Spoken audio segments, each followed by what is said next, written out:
Mais vous savez, il ne faut pas parler théoriquement des films. Il faut les faire, il faut les montrer, c'est tout. À mesure que les femmes se familiarisent avec la technique et la possèdent naturellement, on change aussi le cinéma. Moi, j'aime bien dire aux acteurs que j'entends le bruit de leurs pensées, comme si c'était des craquements mécaniques.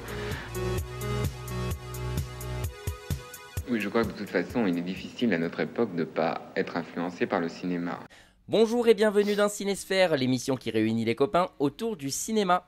Aujourd'hui, nous sommes toujours en compagnie de Erwan, de Benjamin, de Jérémy et d'un petit nouveau avec nous qui est Fred. Bonjour et bienvenue.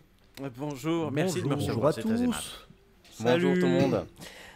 Aujourd'hui, comme vous avez vu dans le titre, nous allons parler des comédies françaises parce que c'est vrai qu'on voit assez souvent ça sur les réseaux sociaux essentiellement dès qu'une nouvelle comédie française, beaucoup de gens qui fustigent et qui disent non, c'était vraiment mieux avant, aujourd'hui c'est nul les comédies françaises. Et la question à se poser c'est est-ce que c'est vrai? Est-ce que le box-office répond à ça? Est-ce que les notes allocinées, est-ce que les avis répondent à ça? Est-ce que vous-même, chroniqueur, vous répondez à ça? Mais avant tout, je voulais savoir quel était votre rapport à la comédie. Donc, mais en tout genre, quoi. Est-ce que vous aimez de base vraiment la comédie? Donc, ça peut être des origines de films, hein, les comédies anglaises, françaises, américaines, etc. Les séries, les sketchs, les stand-up. Voilà, dites-moi, Benjamin. Oui, alors moi je suis humoriste, donc la comédie a une place particulière dans ma vie puisque c'est mon métier.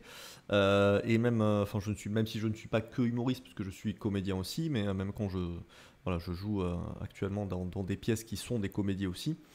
Mais sinon, du coup, en ce qui concerne ce que je visionne en termes de comédie, évidemment, il y a des spectacles d'humour, du stand-up, des one-man shows, tout ça, c'est quelque chose qui me nourrit pour mon art, Spécialement pour mon français? métier, tout ça.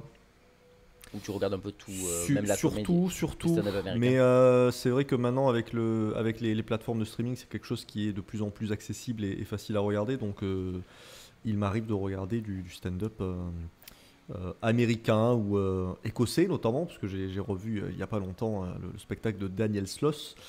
Voilà, chez les Américains, il y a notamment Bo Burnham, que j'aime beaucoup aussi.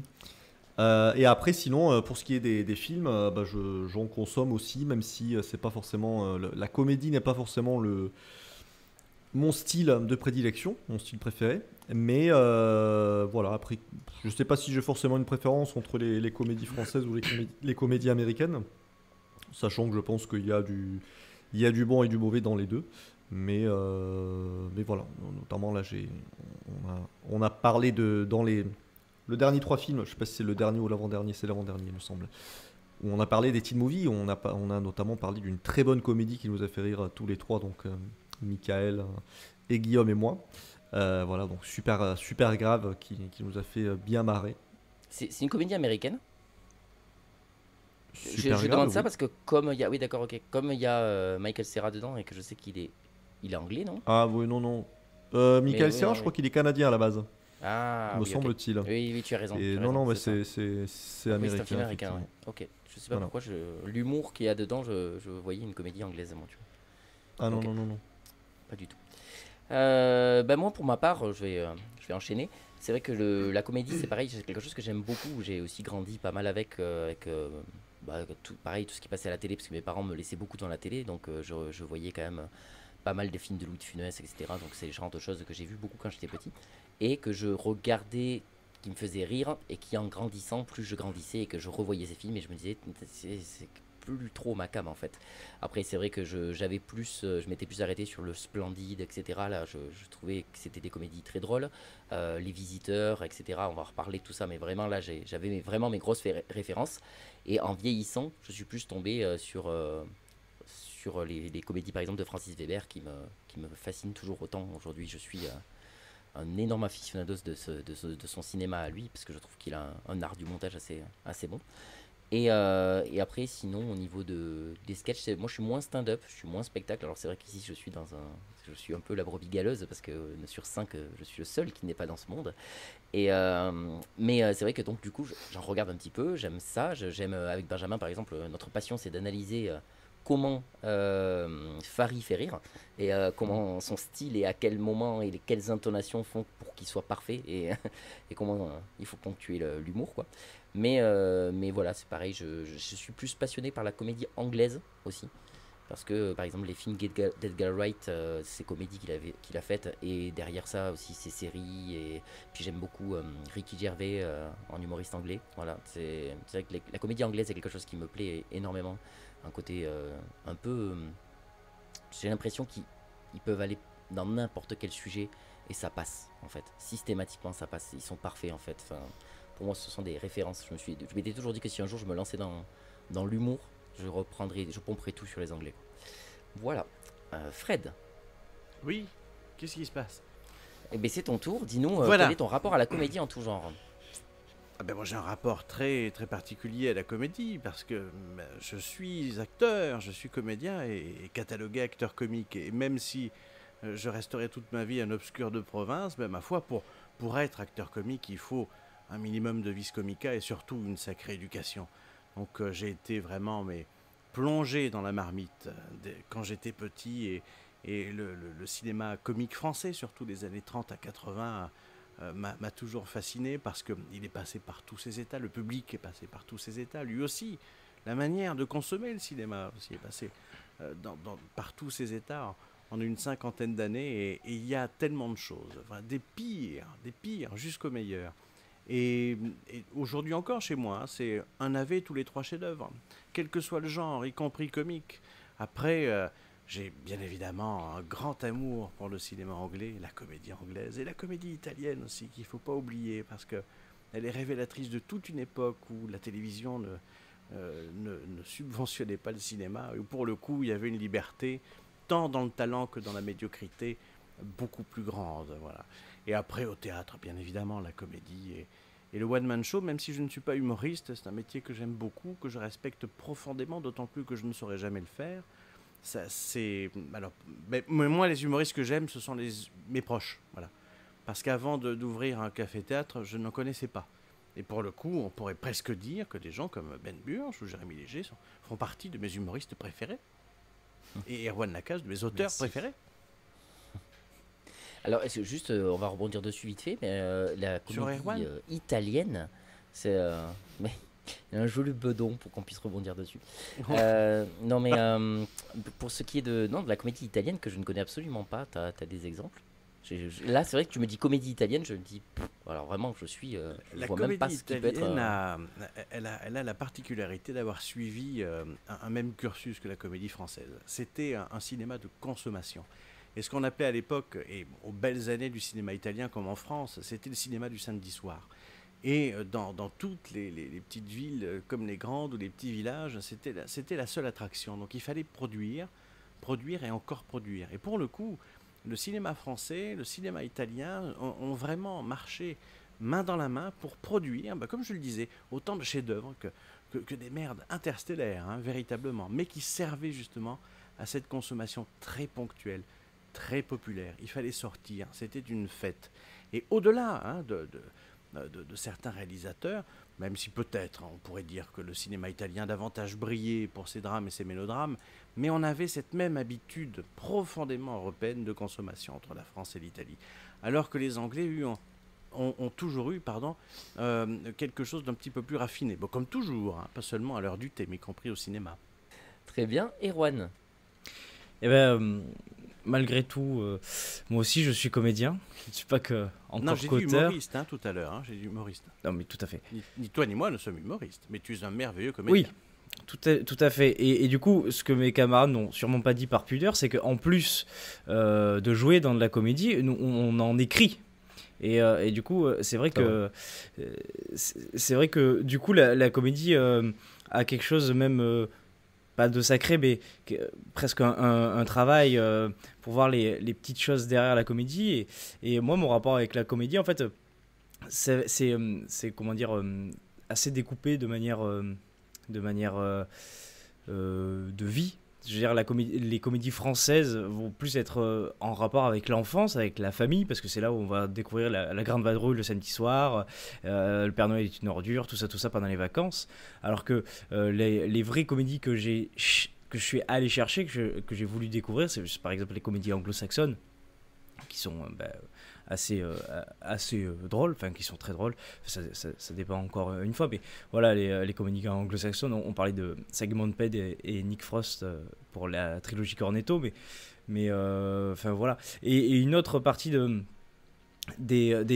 la comédie, si on peut dire, en parlant des sketchs et tout ça, bien sûr il y a toute une côté folklorique avec les sketchs, j'ai envie de dire, qui n'a jamais écouté un sketch sur Rire et Chanson sur le chemin des vacances, mais c'est surtout qu'il y a aussi quelque chose qui me touche beaucoup, c'est les comédies, les séries, j'allais dire les séries de travail de comédie américaine, type Brooklyn Nine-Nine, Superstore, The Office, qui sont pour moi ce que l'Amérique fait de mieux, enfin les États-Unis font de mieux en termes de comédie, c'est-à-dire des comédies de travail, puisque c'est un pays où les gens ne font que travailler, et du coup on peut rire que sur le travail. Enfin voilà, du coup moi mon rapport à la comédie, c'est à la fois un travail, une passion, et puis toute une enfance. Enfin, je veux dire, je suis plus rythmé par les comédies que par les drames, autant professionnellement que dans ma vie, et j'espère. Mais du coup, voilà.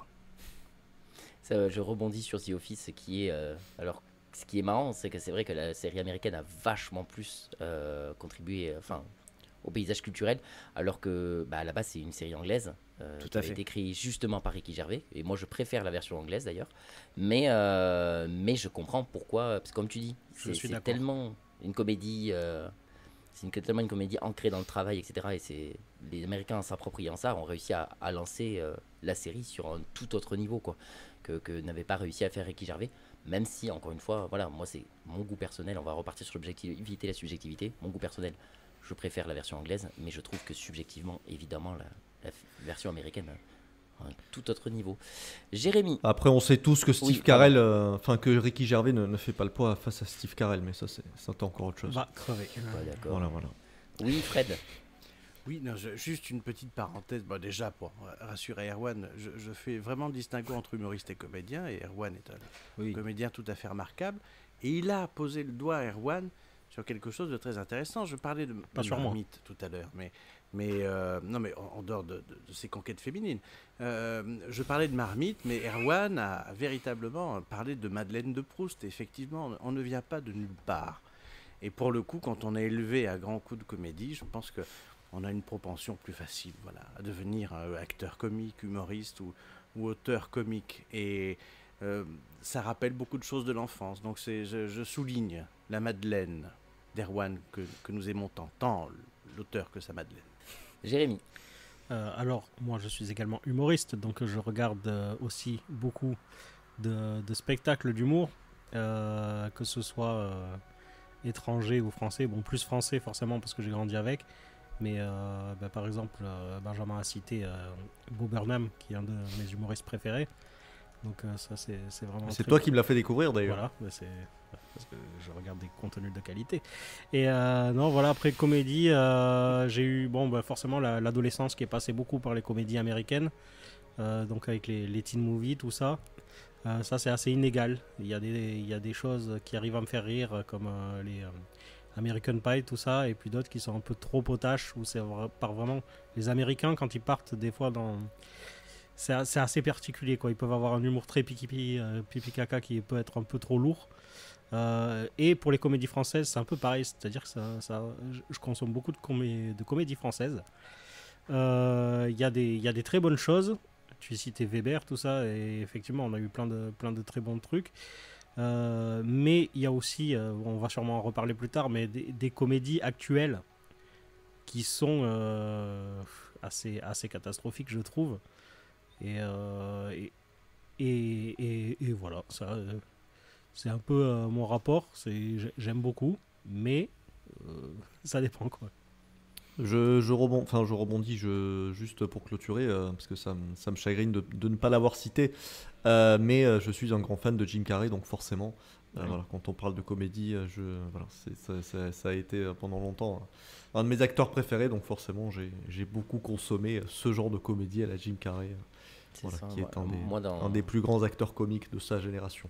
dans le même genre, enfin, je le dis aussi à chaque fois, mais c'était plus Ben Stiller. J'ai énormément consommé de comédie à la Ben Stiller, mais parce que j'aimais bien, parce que Ben Stiller c'est clairement le mec à qui il arrive que des merdes, et je trouve qu'il y a presque un humour français dans ça, ce côté du pas de chance, de quiproquo, etc.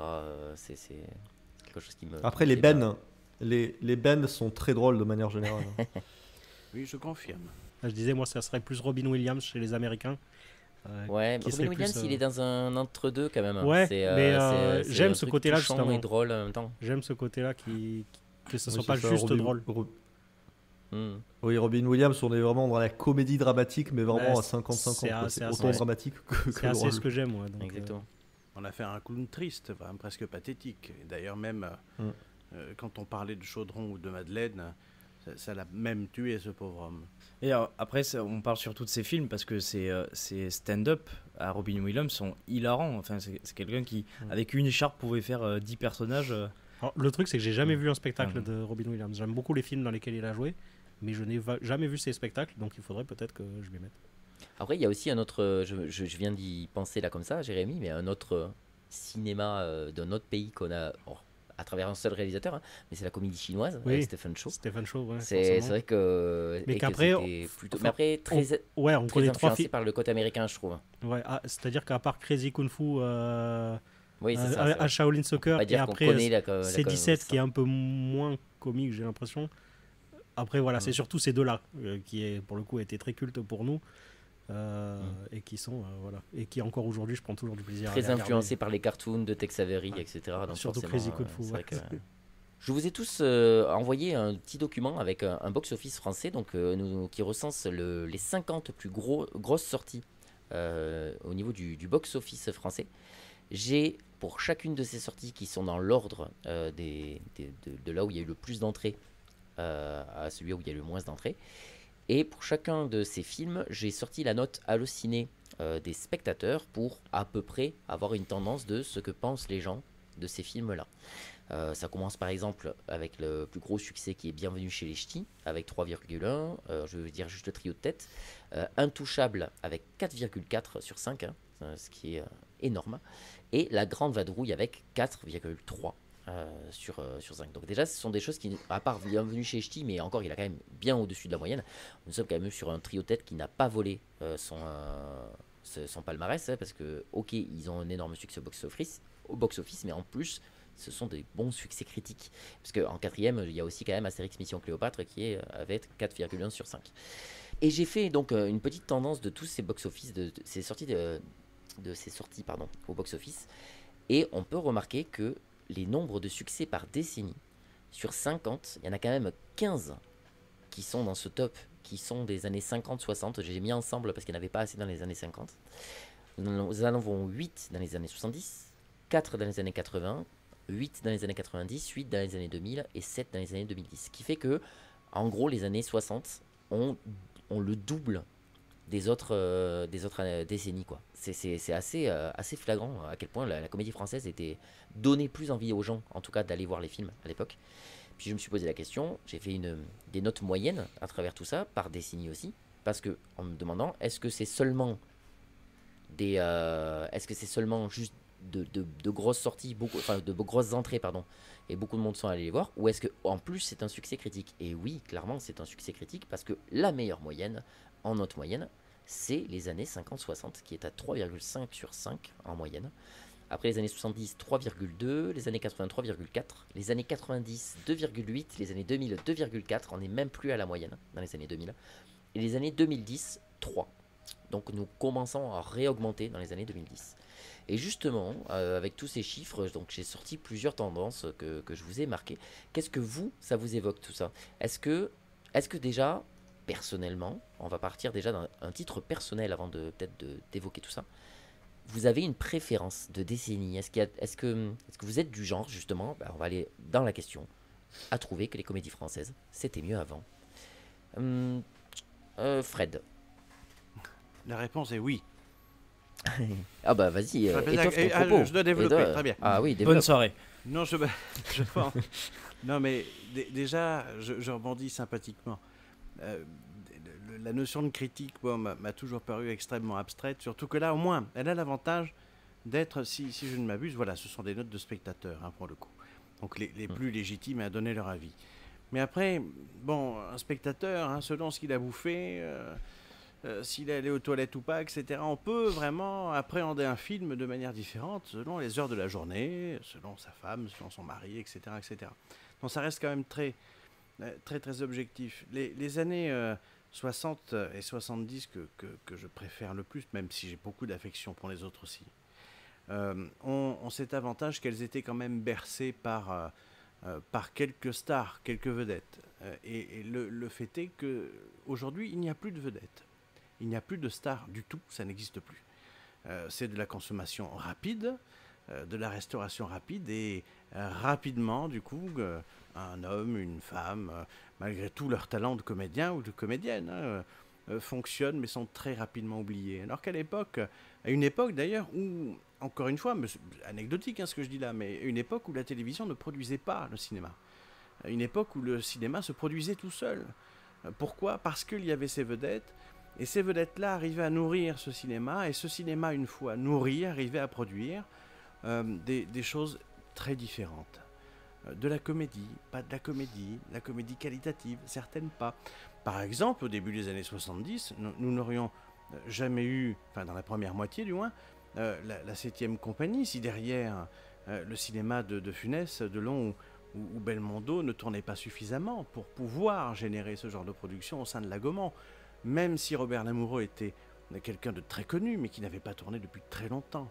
Non, cette occasion-là faisait le larron. Et pour le coup, on avait, pour moi c'est toujours le même discours, c'est un peu navrant peut-être, mais une manière de consommer, encore une fois, différente. Il fallait que ça soit une fête, et à une époque où sur les Champs-Élysées, les cinémas fleurissaient de partout, on voyait les queues fleurir de partout, enfin les files d'attente, j'entends naturellement, devant les différents films, des différentes stars, des différentes vedettes, et puis derrière, un cinéma peut-être parfois un peu plus particulier, un peu plus intime, mais ça n'empêchait pas d'être drôle et qualitatif. Donc l'avantage des années 60, 70, c'est qu'on était très inventif. Et un exemple, je finirai avec ça parce que je deviens chiant, mais quand on voit la tête de cortège avec Bienvenue chez les Ch'tis, Bienvenue chez les Ch'tis, c'est un très bon film. Et c'est un film qui aurait eu un succès très moyen au milieu des années 70. Très très moyen. Il serait passé totalement inaperçu au milieu des années 70. Pourquoi ? Parce que, pour une raison très simple, c'est que Bienvenue chez les Ch'tis, malgré sa qualité d'écriture et sa pertinence, est un très bon film comme on en faisait à l'époque. Voilà. Et je pense que c'est ça qui manque profondément aux gens, c'est cette simplicité, cette qualité d'acteur, et ces choses comme on les faisait à l'époque, avec beaucoup de simplicité. Et ça manquait tellement aux gens qu'ils y sont allés par millions, et même par dizaines de millions, on peut dire, du coup, vu qu'on a passé la barre des 20 millions. Et c'est cette simplicité-là qu'ils cherchaient. C'est un peu le cas avec Intouchable, même si le rapport est différent, parce qu'il y a un second degré plus humain, plus dramatique peut-être aussi. Mais c'est pas tant la qualité du film, c'est le souvenir du bon vieux temps. Bienvenue chez les Ch'tis, peut-être la preuve que c'était mieux avant. Qui c'est qui veut rebondir après ça, n'hésitez pas. Par exemple, je suis pas tout à fait d'accord avec ce que tu dis quand tu dis que heureusement, si on était tous d'accord, on se ferait chier. Bien sûr.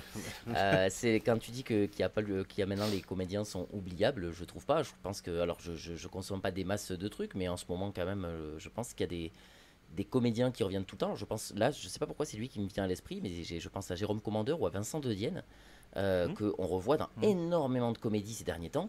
Et c'est devenu un peu les têtes qui attirent les foules, quoi. On se dit, bah tiens, eux, on sait que généralement, quand on va voir ces films-là, on va aimer, tu vois. Moi, je suis moins d'accord parce que c'est vrai qu'il y a toujours des trucs, les comédies avec Kev Adams, les comédies avec tout ça, mais ça n'a pas autant le même impact. Je trouve que moi, pareil, j'ai grandi dans les années 90. C'est le temps, ça. Il y avait vraiment. C'est le temps. Ouais, mais je sais pas, tu vois, t'avais vraiment. C'est parce que ça fait 30 ans, donc t'as eu le temps de t'y mettre. T'avais les films avec Jim Carrey, t'avais. Les les films, enfin, t'avais vraiment des acteurs qui portaient leurs films et t'allais les voir vraiment parce que c'était eux, quoi. Voilà, Jim Carrey, Robin Williams, comment il s'appelle,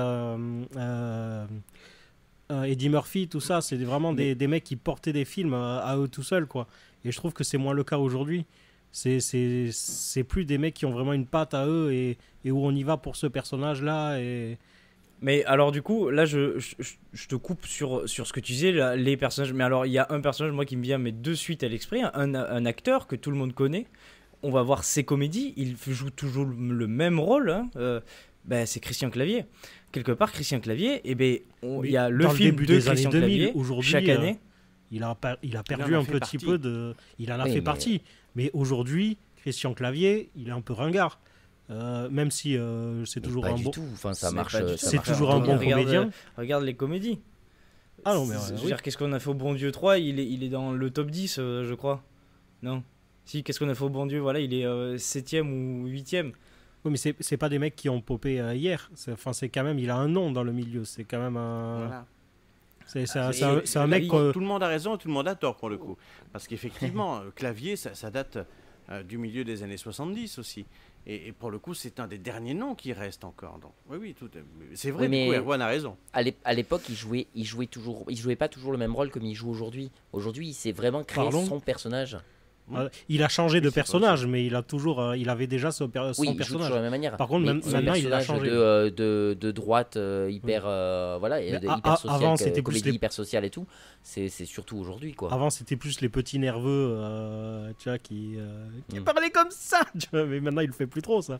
Mais voilà. Mais après, je trouve qu'il est. Ouais, t'as vu ça, je suis un très bon imitateur. Il a changé de personnage, mais je trouve pas qu'il. En tout cas, après, il joue toujours un peu le même genre de rôle, c'est vrai. Mais ça date d'une époque, hein, parce que même tu parlais de Dienne, c'est quelqu'un que... Enfin, moi je défie quiconque de le reconnaître dans la rue. Enfin, si, beaucoup le reconnaîtront. Oui, et puis je trouve pas qu'il fait du de Dienne, pour le coup. C'est un comédien, quoi, avant tout. Donc, Je vois ce que vous voulez dire, oui. Alors, deux choses pour reprendre ce que vous avez dit. Alors moi, j'ai déjà un acteur qui peut rentrer dans le côté... alors c'est pas vraiment un humoriste, mais il a maintenant une image dans la pop culture liée à l'humour français et tout, notamment chez les jeunes, entre guillemets, on va dire de notre génération, quoi.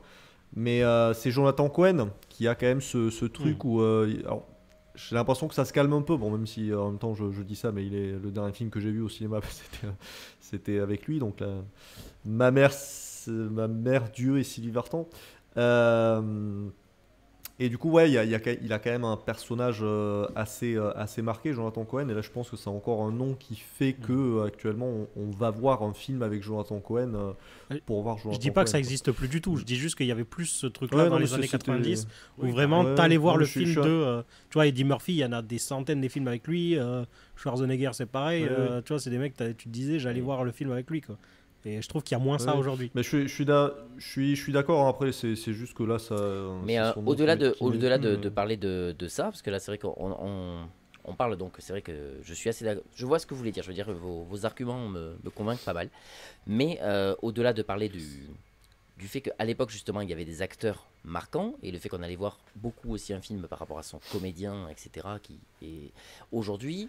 Depuis, je trouve, les années 90, à peu près, hein, je trouve, avec tout ce qui est La vie est un fleuve tranquille, etc., nous sommes plus partis sur la comédie sociale en France, énormément. C'est un truc qui nous plaît énormément, et les années 2000, 2010, 2020, on en bouffe à foison. C'est ce qui marche le mieux, la comédie sociale, ce qu'on faisait beaucoup moins déjà à l'époque. Et c'est pour moi plus aussi sur ce changement que je vois l'évolution aussi de l'humour et de la comédie française. Mais donc c'est vrai qu'il n'y a plus peut-être d'acteurs aussi marquants aujourd'hui, mais aussi peut-être parce que nous avons changé notre manière de faire de la comédie en France. Et alors moi, juste pour finir sur les acteurs là, et sur les noms qui font vendre et tout, je pense aussi que c'est vraiment pas... C'est pas lié à la comédie, je pense, parce que effectivement, je pense que maintenant, même en termes de grandes stars, par exemple américaines, ben, en fait, vu que tout est développé maintenant, on a beaucoup de... je sais pas si on a beaucoup plus d'acteurs qu'avant, mais j'ai l'impression qu'on a plus de gens qui sont connus, mais qui sont peut-être moins connus que, voilà, comme par exemple Arnold Schwarzenegger ou Sylvester Stallone, parce que c'est souvent les noms qui représentent ce nom iconique qui fait que, voilà, encore une fois, tu prends des films de Stallone ou Schwarzenegger dans les années 90, bon, bah, c'était presque leur nom qui était en plus gros que le titre, quoi. Et je pense que ça, pour le coup, c'est valable pour tout. Et je pense que c'est Oui. juste une question Même dans la maintenant, musique. il y a beaucoup plus de contenu. Ouais, même Il y a- dans il y la a musique, t'as beaucoup plus plus de de, t'as contenu, plus de donc, stars, t'as plus de Michael Jackson. Oui, et voilà. tout, t'as plus de... Donc c'est pour ça, je finissais juste ça, parce que c'est pas forcément Chacun le doit sujet, avoir mais son quart d'heure de gloire, et Ouais. tout le monde l'a aujourd'hui. Mais le malheur, c'est qu'ils sont Voilà. beaucoup trop nombreux à l'avoir, et pour le coup, rien ne ressort. Voilà, il n'y en a pas un qui ressorte du rang. Et quand ils ressortent du rang, hélas, ça n'est jamais pour très longtemps. Mais encore une fois, c'est pas une question de talent. Hein. Il y en a Ah qui sont... non. Jonathan Cohen, par exemple, est quelqu'un de très talentueux. Beaucoup plus talentueux que beaucoup d'autres qui ne sont pas nécessairement... Parce que Cohen n'est pas dans des cases particulières, là où beaucoup d'autres répondent à certaines cases, à certains critères, tout comme quand on rentre au Conservatoire national de Paris. Hein. Ça ne sont plus des acteurs en devenir sur leur talent, mais c'est sur leur gueule, sur leur emploi que ça se fait. Alors ça, c'est toujours plus ou moins fait, mais enfin maintenant, c'est totalement assumé. Et c'est presque tragique, pour le coup, à défaut d'être comique, de se dire que on va prendre un tel parce qu'il fait penser à un tel, parce qu'il joue un tel, parce que c'est un Rému, parce que c'est un Serrault, parce que c'est un tel, etc.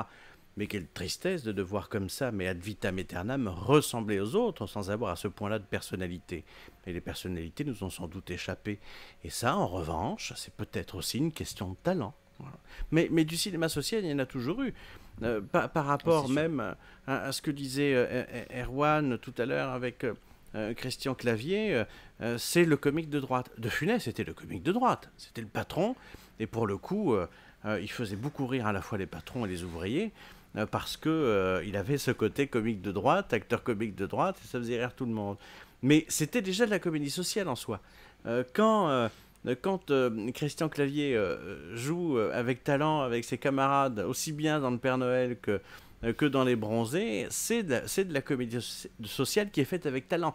Qu'est-ce qu'on a fait au bon Dieu? Le malheur, et je dis ça peut-être avec le sourire, mais c'est pourtant la vérité, c'est que tout le monde n'écrivant pas aussi bien qu'Erwan Lacaze, qu'est-ce qu'on a fait au bon Dieu? Et simplement quelque chose de mécanique et de stéréotypé. Et par-dessus ça, si les comédiens ont du talent, ça ne suffit pas à sauver une comédie sociale. Là où Châtillaise, lui, écrit toujours d'ailleurs, il n'est pas mort, merveilleusement bien, et avec des comédiens souvent exceptionnels. Non mais après, tu vois, il y a un truc que j'ai noté, mais alors ça sort un peu, mais tu vois, dans le box-office... dans le box-office... C'est un personnage qu'on a d'Astérix. là, mais c'est fou parce que les 4 ou 5 premiers films de ce box-office, en fait, c'est des comédies de tandem aussi. C'est-à-dire que ça soit Bienvenue chez les Ch'tis, Intouchable, Astérix et Obélix, c'est un peu plus choral, mais il y a quand même Astérix et Obélix, hein, La Grande Vadrouille, comédie de tandem, Les Visiteurs, comédie de tandem. Donc, moi, je pense que Camillo c'est aussi que le... aussi, avec le maire, hein, avec Pépone, donc Camillo et Pépone. Oui, voilà, donc... je te donnais raison. Oui, tout à fait. C'est que... En fait, en France, on a surtout comparé peut-être aux États-Unis. En fait, il y a beaucoup moins de comédies solo, si on peut dire, d'une personne qui lui arrive toujours des mêmes choses. Après, il y a tout. C'est vrai qu'on a plus ça, c'est juste parce que je l'avais noté. On a plus un truc de duo, j'ai l'impression aussi. On avait Eric et Ramsey, on avait Depardieu et il y a et la chèvre, quoi. Oui, Pierre Richard. Pierre Richard. Depardieu et machin. On avait Depardieu et la chèvre. même le dîner de con, tu vois, c'est un duo entre Villeray et l'ermite de Weber, ouais. Et voilà, donc il y avait ce truc quand même de duo. Après, voilà, j'ai aussi l'impression. C'est plutôt rare, hein, quand même. J'ai aussi mis à part chez Weber. Mais j'ai l'impression qu'aussi on a vraiment une culture du théâtre au cinéma en France, et on a vraiment, enfin surtout à l'époque, maintenant un peu moins, mais à l'époque on avait vraiment un cinéma qui se rapprochait du théâtre. D'ailleurs, il y a beaucoup de pièces qui ont été reprises au cinéma, comme le Dîner de con et plein d'autres comme ça. Mais il y a vraiment un truc théâtral où ça se basait plus sur les phrases, sur les dialogues, plus que sur le visuel. Voilà. des trucs comme ça. C'est Donc, quelque chose que nous avons même perdu, ça, les dialoguistes. Oui, À c'est l'époque, ça. C'était trouve quelque que chose, il y avait vraiment des noms avant, qui sortaient, c'était écrit dialoguiste telle personne. Aujourd'hui, à part un auteur lui-même dialoguiste, comme Astier, comme Bedos ou quoi que ce soit, t'en as pas des masses. c'est hein. ça. Maintenant, il y a des situations qui sont drôles, des trucs et tout, mais il n'y a plus le verbe comme il y avait vraiment à l'époque où vraiment, voilà, comme je disais, c'est vraiment un truc qui était très théâtral à l'époque et qu'on a un peu perdu aujourd'hui, quoi. C'est ça qui est la différence. Après, on peut préférer maintenant ou pas, mais voilà. Après, c'est une question de point de vue aussi. Après, c'est marrant, mais au niveau des références et des comparaisons par rapport au cinéma américain, pour reprendre ce que disait Erwan sur le côté tandem des comédies françaises qu'on peut trouver là dans le magnifique tableau que nous a fait Michael, il y a un côté. Il y a un parallèle qui peut se faire côté cinéma américain, mais qui n'est pas forcément toujours rattaché à la comédie, mais c'est le buddy movie. Le buddy movie où il y a pas mal de comédies policières qui sont comme Bad ça. Boys, Donc, il y a souvent ce côté léger, voilà. Mais c'est pas forcément c'est souvent plus des comédies d'action ou alors des films d'action avec quelques blagues dedans. Mais c'est vrai que bon, Bad Boys, il y a un côté fun. C'est pas à proprement parler une comédie. Bon, pareil, j'ai L'Arme Fatale qui me vient en tête. Bon, c'est pas. Bad Boy, je le range quand même. Qui veut mourir, mais. Bad Boy, je le range quand même bien dans les comédies, même si c'est action parce que Michael Bay, quoi. Mais voilà. sinon. Mais du coup, oui, ils ont ce côté tandem, mais pour un truc qui est différent, encore une fois, du cinéma français, quoi. Du coup, je me permets de rebondir sur la question de base, c'était de savoir si pour vous les comédies françaises étaient mieux avant. Et moi, je répondrais que oui. Absolument pas. Enfin, il y a eu des problèmes, mais en fait, souvent, ce qu'on nous parle, quand on parle de comédie, en fait, tous les arguments sont est-ce que les spectateurs ont déserté ou pas la salle? Mais Fred l'a dit, mais non, parce que Fred a apporté un argument tout à fait véridique sur on ne consommait pas le cinéma pareil, de la même façon. Mais ce qui n'empêche que par exemple, dans les comédies des années 50, 60, 70, 80, en fait, c'est en tout cas dans les comédies de 50 à 60, tout le monde n'a pas la télé. Donc, on parle que la télé ne finissait pas le cinéma, mais voilà, c'est une fête d'aller au cinéma, c'est une activité en elle-même. C'est pour ça que forcément, il y a beaucoup plus de gens qui se déplacent au cinéma dans les années 70, parce que tout le monde n'a pas la télé chez lui. Après, dans les années 90, en fait, dans les années 90 et ce qui va s'essouffler tout au long des années 2000, c'est là où la comédie française était un comédie de théâtre, de conservatoire, parce que Belmondo, c'est le conservatoire, tout et de café-théâtre, le Splendide, enfin, tous les gens qui découlent des années 70-80, c'est des gens de conservatoire et de théâtre, alors qu'à partir des années 90 et 2000, quand la télé va commencer à financer le cinéma, ça va être Canal+, qui va prendre le pas. Ça va être les Eric et Ramsey, le SAV, Omar et Fred, du coup, Omar dans les nuls, Intouchables. Les Robin des Bois, etc. Voilà, les Robin des Bois. Astérix Obélix, Mission Cléopâtre, c'est Alain Chabat, il vient de Canal+. Et en fait, ça va être toute cette volonté-là qui va s'essouffler pendant les années 2000. Et en fait, je trouve que depuis les années 2010, enfin en tout cas à peu près, en tout cas vers 2015, en fait, on a un renouveau du cinéma.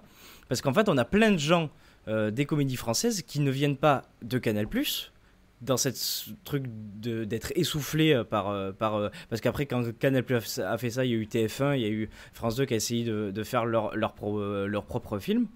Mais à partir des années 2010-2015, en fait, on va avoir un nouveau cinéma qui est le cinéma des gens d'Internet. Parce qu'on va avoir Le Visiteur du Futur, Nous les Leroy avec...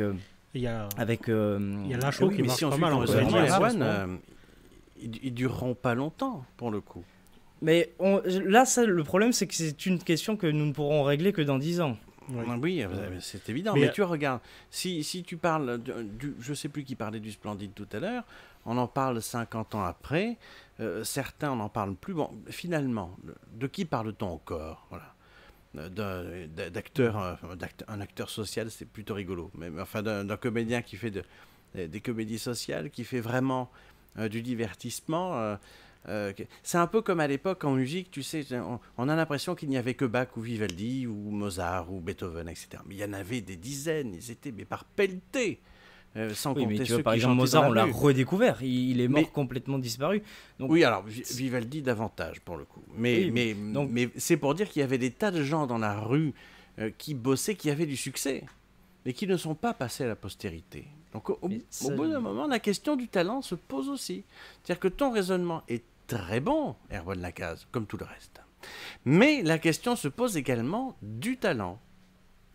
Pour passer à la Alors- postérité ou pas. Moi, je pense encore une fois que c'est un peu comme ce que je disais pour les grands noms et les comédies qui font vendre sur un nom. Je pense que c'est encore une fois dans le. C'est un peu ce que tu disais, Erwan, dans la consommation qui n'est pas la même. Je vais faire un parallèle par exemple avec un truc où je me fais souvent la réflexion. Mais c'est au niveau musique, par exemple, grâce à des plateformes comme Spotify.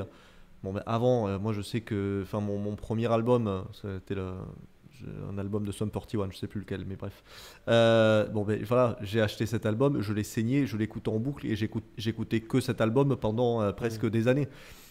Là maintenant, avec Spotify, enfin je parle de Spotify, mais là pour revenir au film, on a Netflix, on a Prime et tout.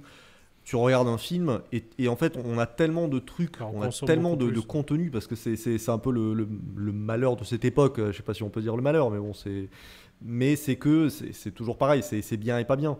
Mais on a tellement de trucs, tellement de choix, tellement d'acteurs que bah, forcément dès qu'il y en a qui ressortent un peu plus que les autres, bah, ils ont peut-être plus de mal à ressortir qu'à une certaine époque où justement il y en avait moins, ou alors sans forcément qu'il y en ait moins, il y en avait moins qui étaient sur le devant de la scène, quoi. Donc c'est pour ça que moi pour le coup le fait que la comédie française était mieux avant, moi je pense qu'il y avait, encore une fois, je pense que rien n'était mieux avant, c'était juste que c'était différent et que c'est la consommation change aussi et voilà, Si, on a des très bons acteurs français maintenant. Je suis on a pas des forcément très bons films partisan du français c'était maintenant. mieux avant parce qu'il y avait des merdes avant aussi et il y a encore de la Oui, bien merde sûr. aujourd'hui. Et je pense. Ouais. En fait, il y a plus de merde aujourd'hui parce qu'il y a plus de films. En fait, il y a c'est ça. 5 films, enfin 10 films qui sortent Oh, par mais semaine. Il y en a- Donc, il y en avait beaucoup aussi à l'époque. Mais bien Oui, sûr. non, mais comparé il à y en a aujourd'hui, dans les tu rues. vois, mais- aujourd'hui, tu as vu tous les films qui sortent au cinéma. Enfin, t'as tous Moi, les ce qui me- mercredis, t'as justement, 10 films qui sortent. Justement, moi, Donc, Ouais, mais c'était- je parle je de par- comédie je parlais française des- précisément là. mais justement, je parlais des plateformes de streaming, mais par exemple, avant, ben, il y avait que les films qui sortaient au cinéma. Maintenant, on a les films qui sortent au cinéma et on a tous les films qui sont exclusifs à des plateformes de Ouais. streaming. Ce qui fait que déjà, de base, on en a plus qu'avant. Et bon, excusez-moi, hein, mais les comédies Netflix, les comédies mais françaises même juste Netflix, au c'est cinéma, pas les meilleurs en général. même hein, juste au cinéma, on produit beaucoup plus de films qu'à l'époque. Oui, oui. Parce que à l'époque, tu avais 1 ou 2 films qui sortaient par semaine et encore. Maintenant, c'est vraiment. Plus T'as que ça. tellement de trucs qui Donc sortent. finalement, messieurs, vous posez le doigt sur la question existentielle, c'est le distinguo qu'il y a entre la qualité et la Donc, quantité. Donc, oui, il y Et a, vous avez parfaitement il y a- raison il y a d'ailleurs. plus de merde, Parce mais qu'à parce qu'il y a plus de l'époque, films. Mais après, Mais il fallait y a- être méritant. Si, c'était mieux à l'époque dans le sens où l'électricité coûtait moins cher. Mais et le whisky aussi, mais bon, ça, il faut pas. et la pellicule. Mais le fait est qu'il fallait être méritant pour aller au théâtre après. Et dans certaines collections, je sais que Erwan collectionne par exemple, et lui, il a cette notion on prend une échelle de bibliothèque, on est méritant, on va chercher un film, on réfléchit. On ne consomme pas spontanément comme ça. Il faut que ça reste de la gastronomie. À l'époque, c'était de la gastronomie. C'est peut-être finalement la seule chose qu'il y avait de meilleur. C'est qu'on était dans une consommation beaucoup plus abordable et finalement peut-être plus humaine, qui laissait transparaître des gens, peut-être seulement ceux qui avaient plus de talent que les autres, même si encore une fois, il n'y avait pas que des gens talentueux.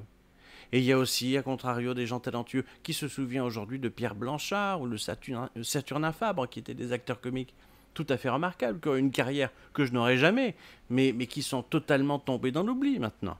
Alors effectivement, hein, il y aura toujours des chemins de traverse, toujours des chefs-d'œuvre et toujours des merdes invraisemblables, quelles que soient les générations. Mais à l'époque, il fallait être méritant pour cela. Voilà, il fallait sortir. Et ça, c'est valable pour le cinéma comme pour le théâtre. Justement, un petit peu par rapport. Je vais partir un peu sur le flop critique. Parce que le top critique, pour de vrai, dans ce que j'ai fait comme tendance, on remarque qu'il y a surtout un film par décennie qui est à plus de 4 sur 5 au niveau des notes. Mais au niveau du flop critique, ce qui est assez incroyable, c'est qu'il y a 5 films qui ont moins de 2 sur 5. Un en 2010, et 4 dans les années 2000. Donc clairement, il y a une démonstration pure comme quoi dans les années 2000, il y a eu une descente aux enfers de la comédie française en disant que c'était nul. Et je remarque que ce qu'il y a énormément dans ce top, ce sont des suites. Mais quand je dis des suites, c'est pas forcément par exemple le 2, mais quelque chose de surfer sur un succès, par exemple Les Gendarmes. Et Les Gendarmes, tu vas le revoir 4 fois quoi, dans ce top. Parce qu'il y a le gendarme se marie, il y a le gendarme et les extraterrestres. Et ça me fait d'ailleurs bien marrer quand on dit aujourd'hui on ne sait plus quoi faire, on fait que des suites et des remakes. Je suis désolé, à l'époque on en faisait. Dès qu'il y avait un truc qui marchait, on le rinçait jusqu'à la moelle, le truc qui marchait. C'est une industrie, c'est pas un remake. C'est une industrie aussi. Il faut oui, non, bien sûr. Il faut qu'ils aient de l'argent, donc forcément, évidemment, qu'une suite n'est pas un remake. Les trucs qui marchent, ils essaient de. Mais je veux dire, on l'a toujours fait. On l'a toujours fait. Ça, c'est pas un truc qui est propre à notre époque. Oui, mais on le fait plus. De faire des suites, parce que à l'époque, enfin, c'est les gendarmes, enfin tous ces trucs-là. Dès que ça marchait, il fallait toujours aller plus loin. Les bronzés, ça a marché, il fallait faire un 2, il fallait faire un 3, même si c'était des années plus tard. Et c'était, c'est systématique. Ouais, mais le 3, c'est plus un truc de nostalgie. Il y a beaucoup de trucs. Mais t'as Beetlejuice 2 aujourd'hui. Il y a les suites. Il y a les suites qui vont jouer sur la suite parce que le film a bien marché. Viens 2 ans plus tard, on en fait un nouveau. Et il y a les films qui sortent aujourd'hui qui jouent beaucoup sur la nostalgie parce que nous, on est une époque, on est une génération qui avons la trentaine et qui sont très nostalgiques et ils le savent. Et donc, oui, il y a on a beaucoup de trucs de regardez le truc que vous avez aimé il y a 20 ans, ben, nous on le refait maintenant. Mais il y a un côté sympathique. Maintenant, c'est le comédien qui parle, là, c'est plus le spectateur. Hein. Mais vraiment revoir des années après, voir vieillir les comédiens avec leurs personnages. Et vice-versa, il y a toujours quand même un côté charmant. Et ça, après, voilà, peut-être plus français qu'autre chose. Parfois, c'est bien fait et c'est cool, mais ça peut être très... En fait, faut faire gaffe, les suites. Ça peut être très décevant si c'est pas bien fait. Quoi. Bah justement, je trouve que celui qui est le plus... Alors là, il n'y est pas, bien sûr. Il y a les 3 frères dans le top qui a timidement la note de 2,5. Je pense que là, c'est un exemple de très très mauvaise suite. Quoi. Mais c'est ça, c'est une très mauvaise suite parce que justement, les personnages qui ont vieilli n'ont pas grandi avec leur temps. Et donc, du coup, comme c'est une comédie sociale, justement, les 3 frères, et bien à partir du moment où tu restes bloqué dans les années 90 dans ta tête et que tu viens dans les années 2000, tu passes juste pour un gros boomer qui ne sait plus quoi dire. Et ça fait un film très très particulier, quoi. Qui est pas très mauvais. Ouais, très oui, mauvais. Voilà, je n'osais pas le dire parce que je les respecte, mais. Moi aussi, je les respecte. Et pour reprendre la question de tout à l'heure, la première question que tu nous as posée sur le rapport à notre comédie, les inconnus font peut-être partie de ces gens qui m'ont donné envie de faire ce métier. Donc, évidemment, j'ai un grand respect pour eux.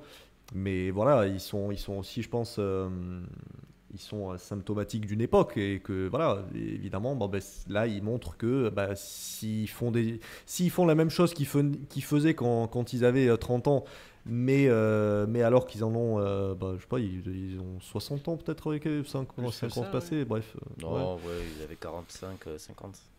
Voilà, mais là du coup,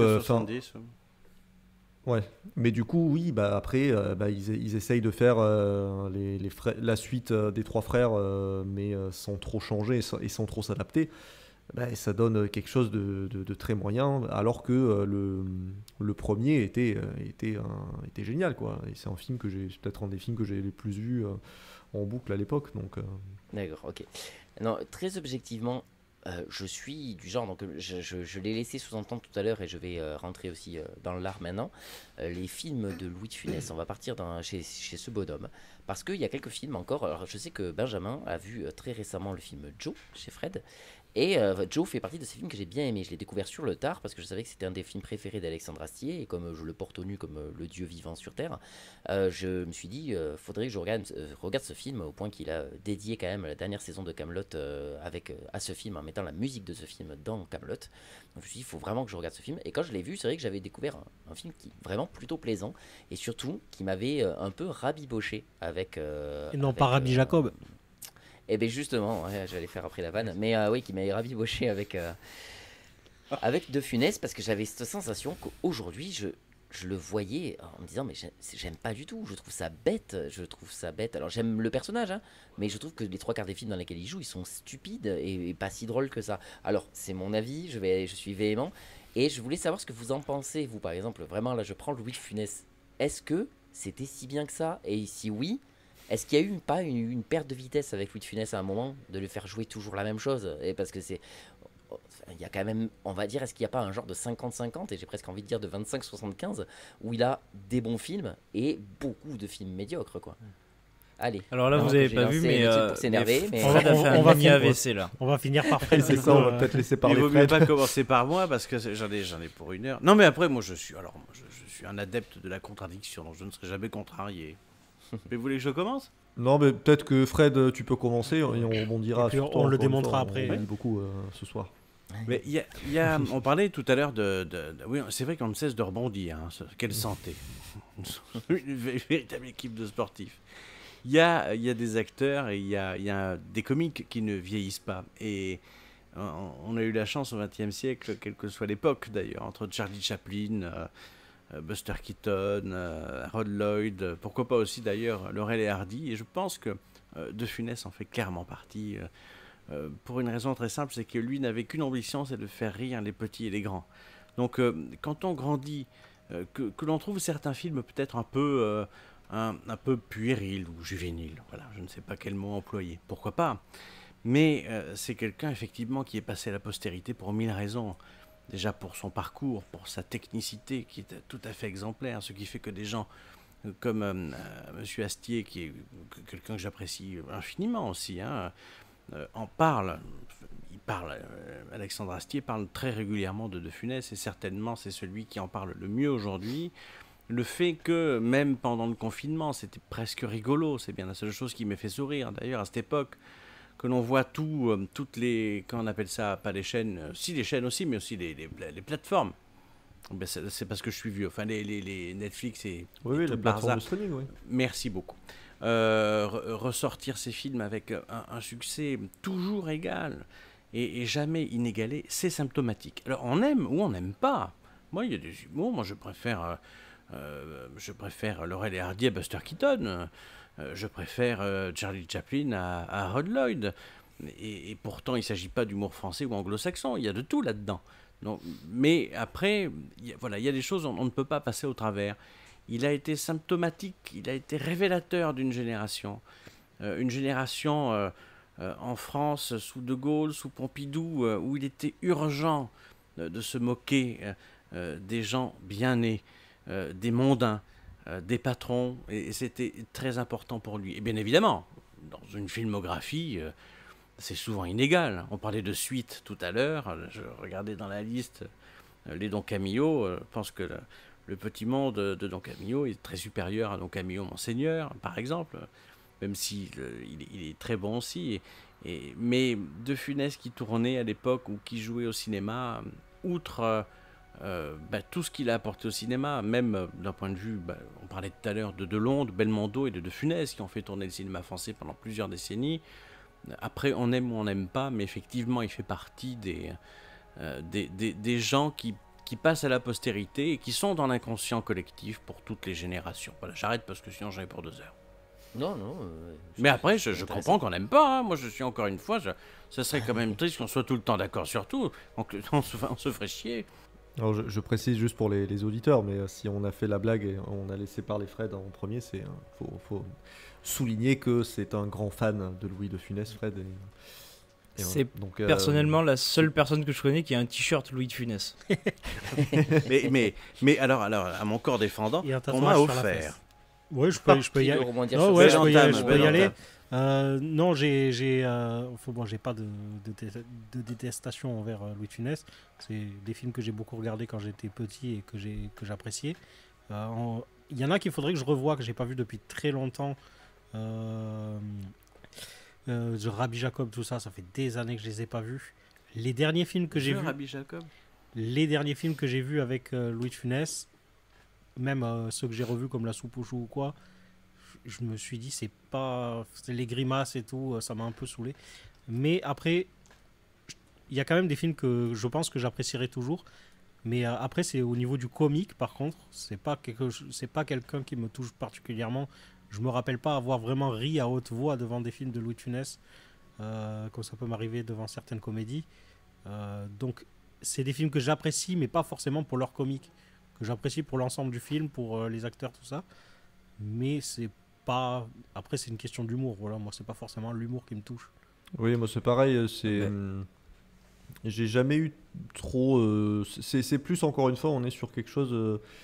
On est sur quelque chose qui est en rapport encore une fois avec la nostalgie. Donc c'est vrai que moi j'ai. Bah, en plus, Louis de Funès n'est pas un acteur de ma génération. Donc là, forcément, c'est plus les parents qui regardent de Funès. Oui, Et c'est du ça. coup, bah, t'es petit et t'es devant la télé et tu tombes devant de Funès. Mais et du coup, voilà, je sais que ma mère ou mes tantes ou quoi sont. De Funès leur parle plus que moi. Alors certes, oui, il y a un truc peut-être que, comme disait Fred, il a ce truc de faire rire les petits et grands. Donc évidemment, ça marche quand t'es petit parce qu'il y a ce côté peut-être où tu comprends moins les dialogues et tout, et tu vas être plus sur le visuel. Donc là, forcément, bah, De Funès, il a Il est été visuel. connu notamment pour plein de choses, mais c'est vrai que le côté visuel de Funès, son visage et tout, ça a quand même marqué les esprits. Et c'est vrai que c'est sur moi, notamment, quelque chose qui marche moins maintenant, là où je suis plus voilà, dans l'humour plus écrit, on va dire, même si voilà, hein, je suis ouvert à toute forme d'humour, hein. J'aime notamment beaucoup l'absurde et tout, donc c'est pas forcément quelque chose qui passe que par le texte, l'absurde.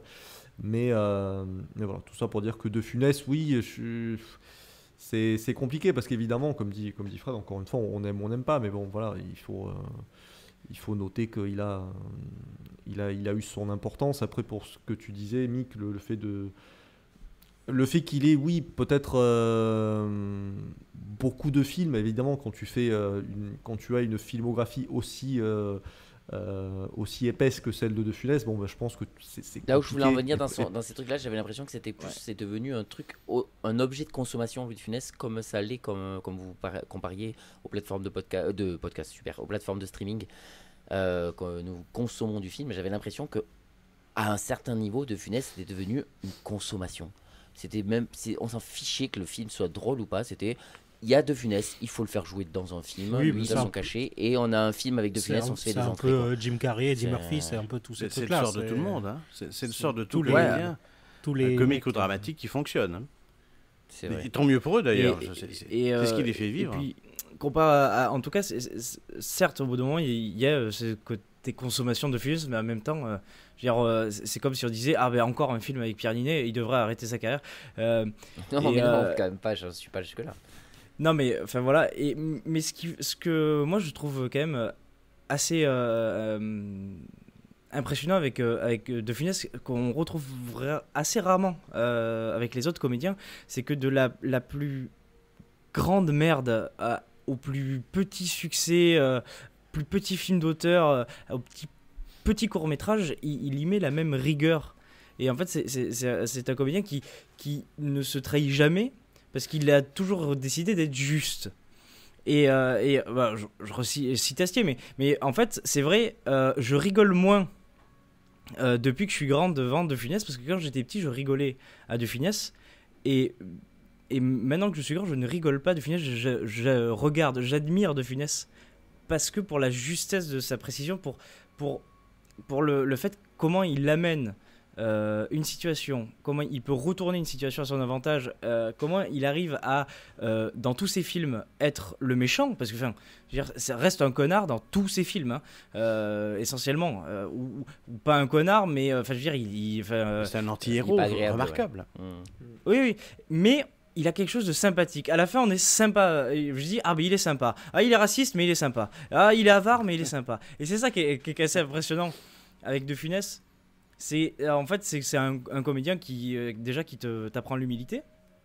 Parce que quand tu vois jouer De Funès, au bout d'un moment, outre, il faut passer sur le côté grimace. Mais j'avais dire, au bout d'un moment, si tu t'arrêtes au côté grimace, c'est comme ceux qui s'arrêtent à Starship Trooper, ils disent, ah ben non, mais c'est un film de guerre pour décérébrer. Donc voilà. Moi, je pense qu'il faut passer au-dessus de là. Et c'est surtout de voir la justesse de ce jeu d'acteur. J'ai envie de dire, c'est un Mozart. Tu vois, il y a deux Funès. Et puis, pendant ce siècle, et peut-être qu'en 2020 ans, au XXe siècle, on retrouvera un autre De Funès. Mais enfin, je veux dire, on en parle encore aujourd'hui, et ça traverse les générations. Je veux dire, mes grands-parents le voyaient au cinéma, mes parents aussi. Moi, j'ai des DVD de lui. Tu vois, ça transpire. Tout le monde connaît De Funès. C'est pire qu'une MST. Tout le monde l'a eu, quoi. Pire que le Covid. Mais en tout cas, c'est une belle explication. C'est que 42 ans après sa mort, Et on une en belle parle encore comparaison. ce soir. Enfin là, on peut, Oui, on c'est peut une belle remercier comparaison. les TF1, etc., qui repassent très souvent les films aussi. Mais ils ont raison, ma Non, foi, mais c'est voilà. comme ça que ça Mais s'entretient. c'est aussi pour ça que ça On reste. pourrait pas leur en vouloir d'en passer d'autres et leur en C'est vouloir pour ça de que ça passer reste. ceux-là. Force- Mais ma foi, 42 ans après, on en parle toujours et c'est très symptomatique. C'est pour ça que De Funès, pour une fois, Benjamin, je ne suis pas d'accord avec toi. C'est la révélation ce soir. Mais c'est pas la génération de nos parents. De Funès, je crois que c'est la génération de tout le monde. Et c'est même déjà la suivante. Oui, mais je parlais de son vécu. Enfin, Non, mais de la je génération, t'aime je veux beaucoup dire. quand même, Benjamin. Ne t'inquiète pas. Moi, alors, il y a un truc que je remarque aussi. Alors, on a parlé d'un petit peu de tout, mais alors je vais partir sur un petit peu mes favoris. Donc, j'ai déjà dit tout à l'heure, par exemple, que Weber faisait partie de mes réalisateurs préférés, de mes auteurs préférés dans la comédie française. J'aime énormément, alors bien sûr, comme beaucoup de ma génération, je l'avais découvert avec Le Dîner de Cons. Et après, plus tard, j'ai découvert que c'était lui qui avait fait peut-être le film que j'avais vu passer qui s'appelait La Chèvre, mais que je savais pas que c'était de lui. Et petit à petit, avec la cinéphilie, tu apprends toutes ces choses-là, tu fais les liens, etc. Et je remarque que j'aime quand même plutôt bien tous ces films. Je crois pas. Alors, j'ai pas vu encore tous ces films, mais les 3/4 que j'ai vus, en tout cas, je les aime vraiment plutôt bien. Et je trouvais que c'est un truc qui me manque aujourd'hui, puisqu'on parlait de qu'est-ce qui pouvait manquer aujourd'hui, etc. On a parlé tout à l'heure donc il manque un acteur qui soit assez convaincant, un acteur à gueule, un acteur voilà qu'on n'a plus aujourd'hui dans la comédie française. On a dit que ce qui pouvait manquer aussi, c'était du dialogue. Et moi, je trouve que ce qui manque aussi aujourd'hui, c'est la musicalité du montage. Parce que pour moi, c'est ça qui fait toute la force d'un film de Francis Weber.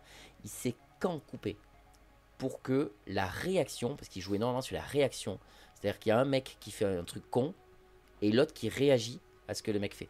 Et il faut que cette réaction, elle dure à la milliseconde près pour que ce soit à mourir de rire.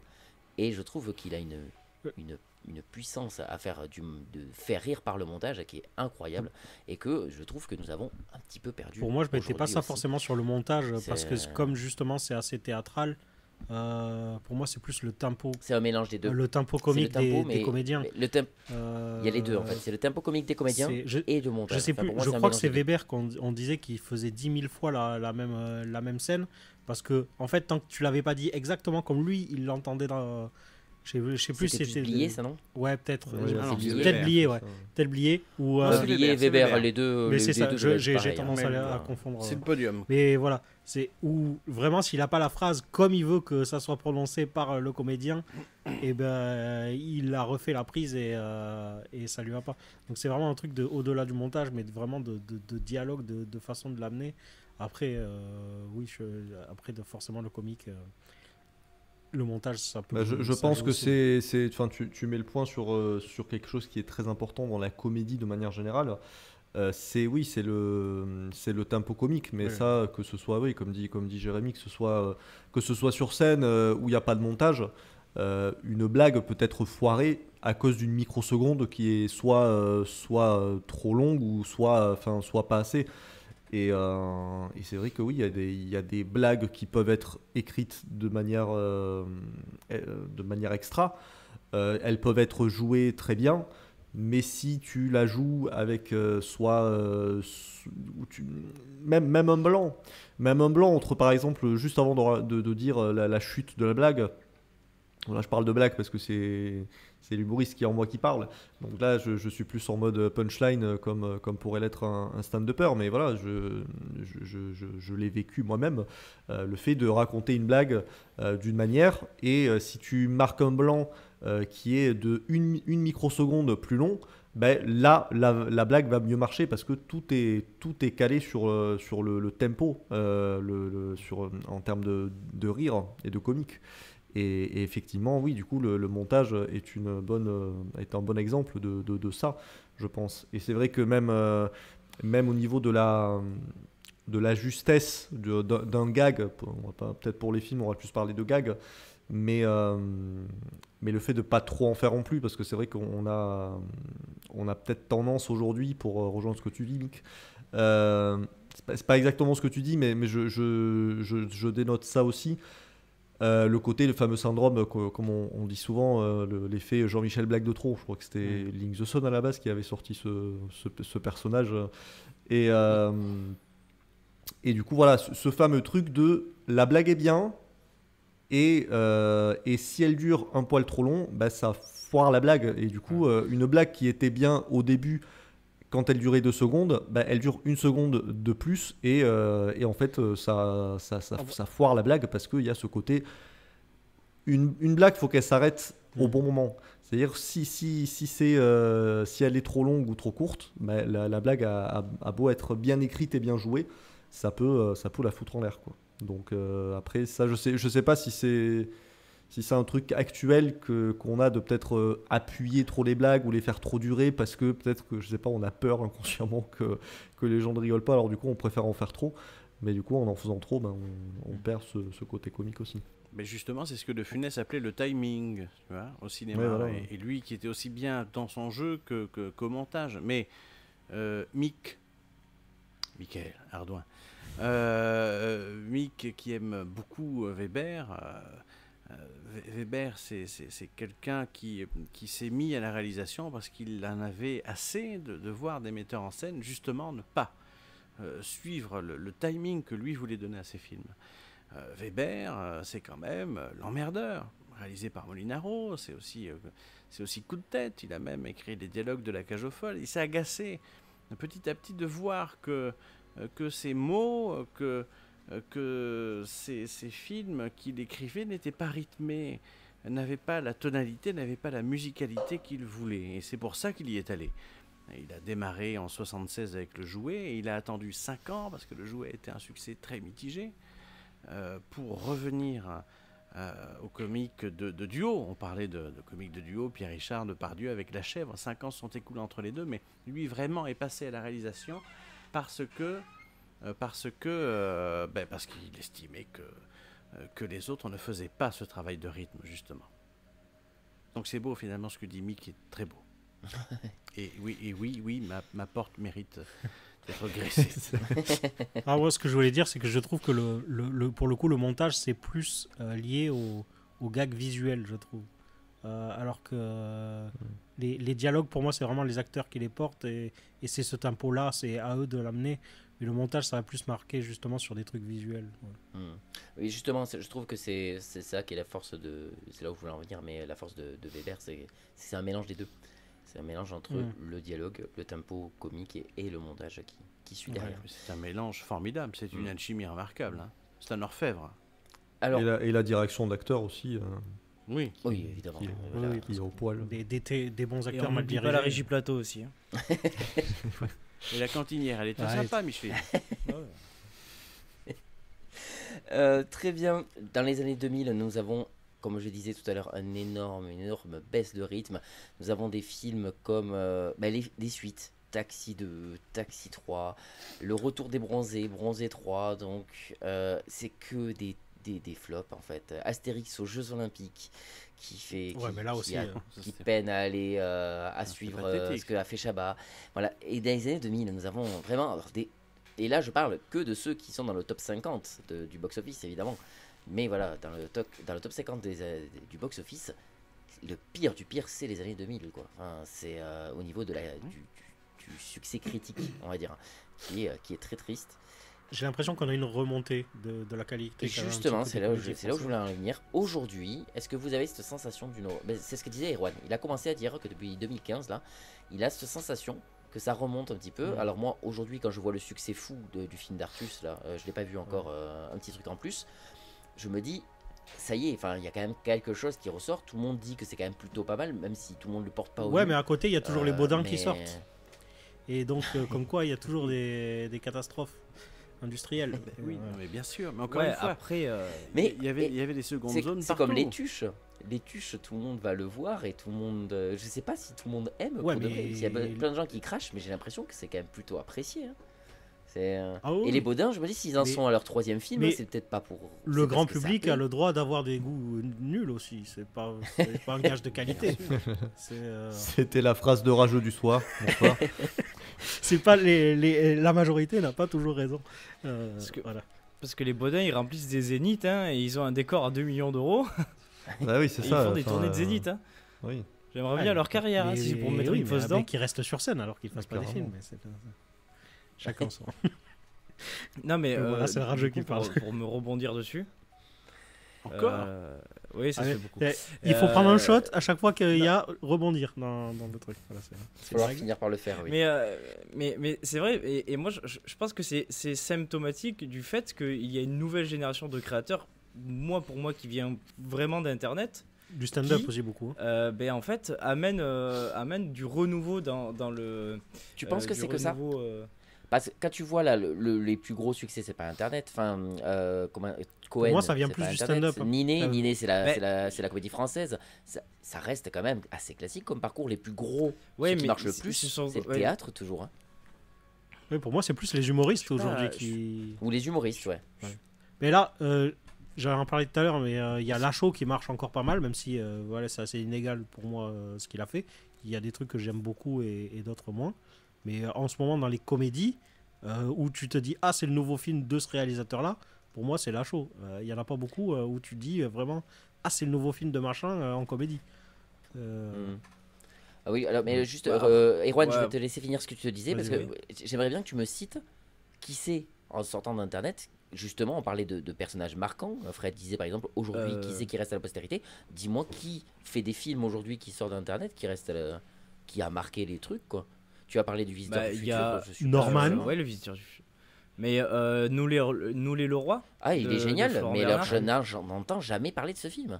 Quand il est sorti, mais ça a fait un petit succès, quoi, un tout petit succès. Bah ouais, mais Je trouve. Moi, mais oui, mais c'est. Et pourtant, il est excellent, hein, je l'ai En adoré. fait, Hein, j'ai surkiffé le film, j'ai pleuré 3 fois devant. Enfin, j'adore ce film. Hein. Mais je trouve que c'est pas. La génération Internet, c'est pas eux qui sauvent le cinéma français en comédie, je trouve. Bah, pour le coup, un petit truc en plus. Après, la génération Internet, c'est très large parce que Artus n'est pas un youtubeur à proprement parler. Mais je veux dire, maintenant, la génération Internet, ça veut tout et rien dire. C'est plus une question ouais, maintenant, Oui. c'est vrai qu'Internet, il y a ce côté un peu, c'est la nouvelle télé. Donc, c'est comme Pierre Ninet. Oui, à la base, il sort de la comédie française, mais il est extrêmement présent sur Internet. C'est pas un youtubeur, mais pourtant, Oui, voilà. Pierre. On le voyait dans pratiquement toutes les vidéos. Enfin, Tiens. pas- j'exagère, mais chez Il nous McFly et fait rire, Carlito, il était souvent. Et Artus, c'est pareil. Il y a Oui. ce côté.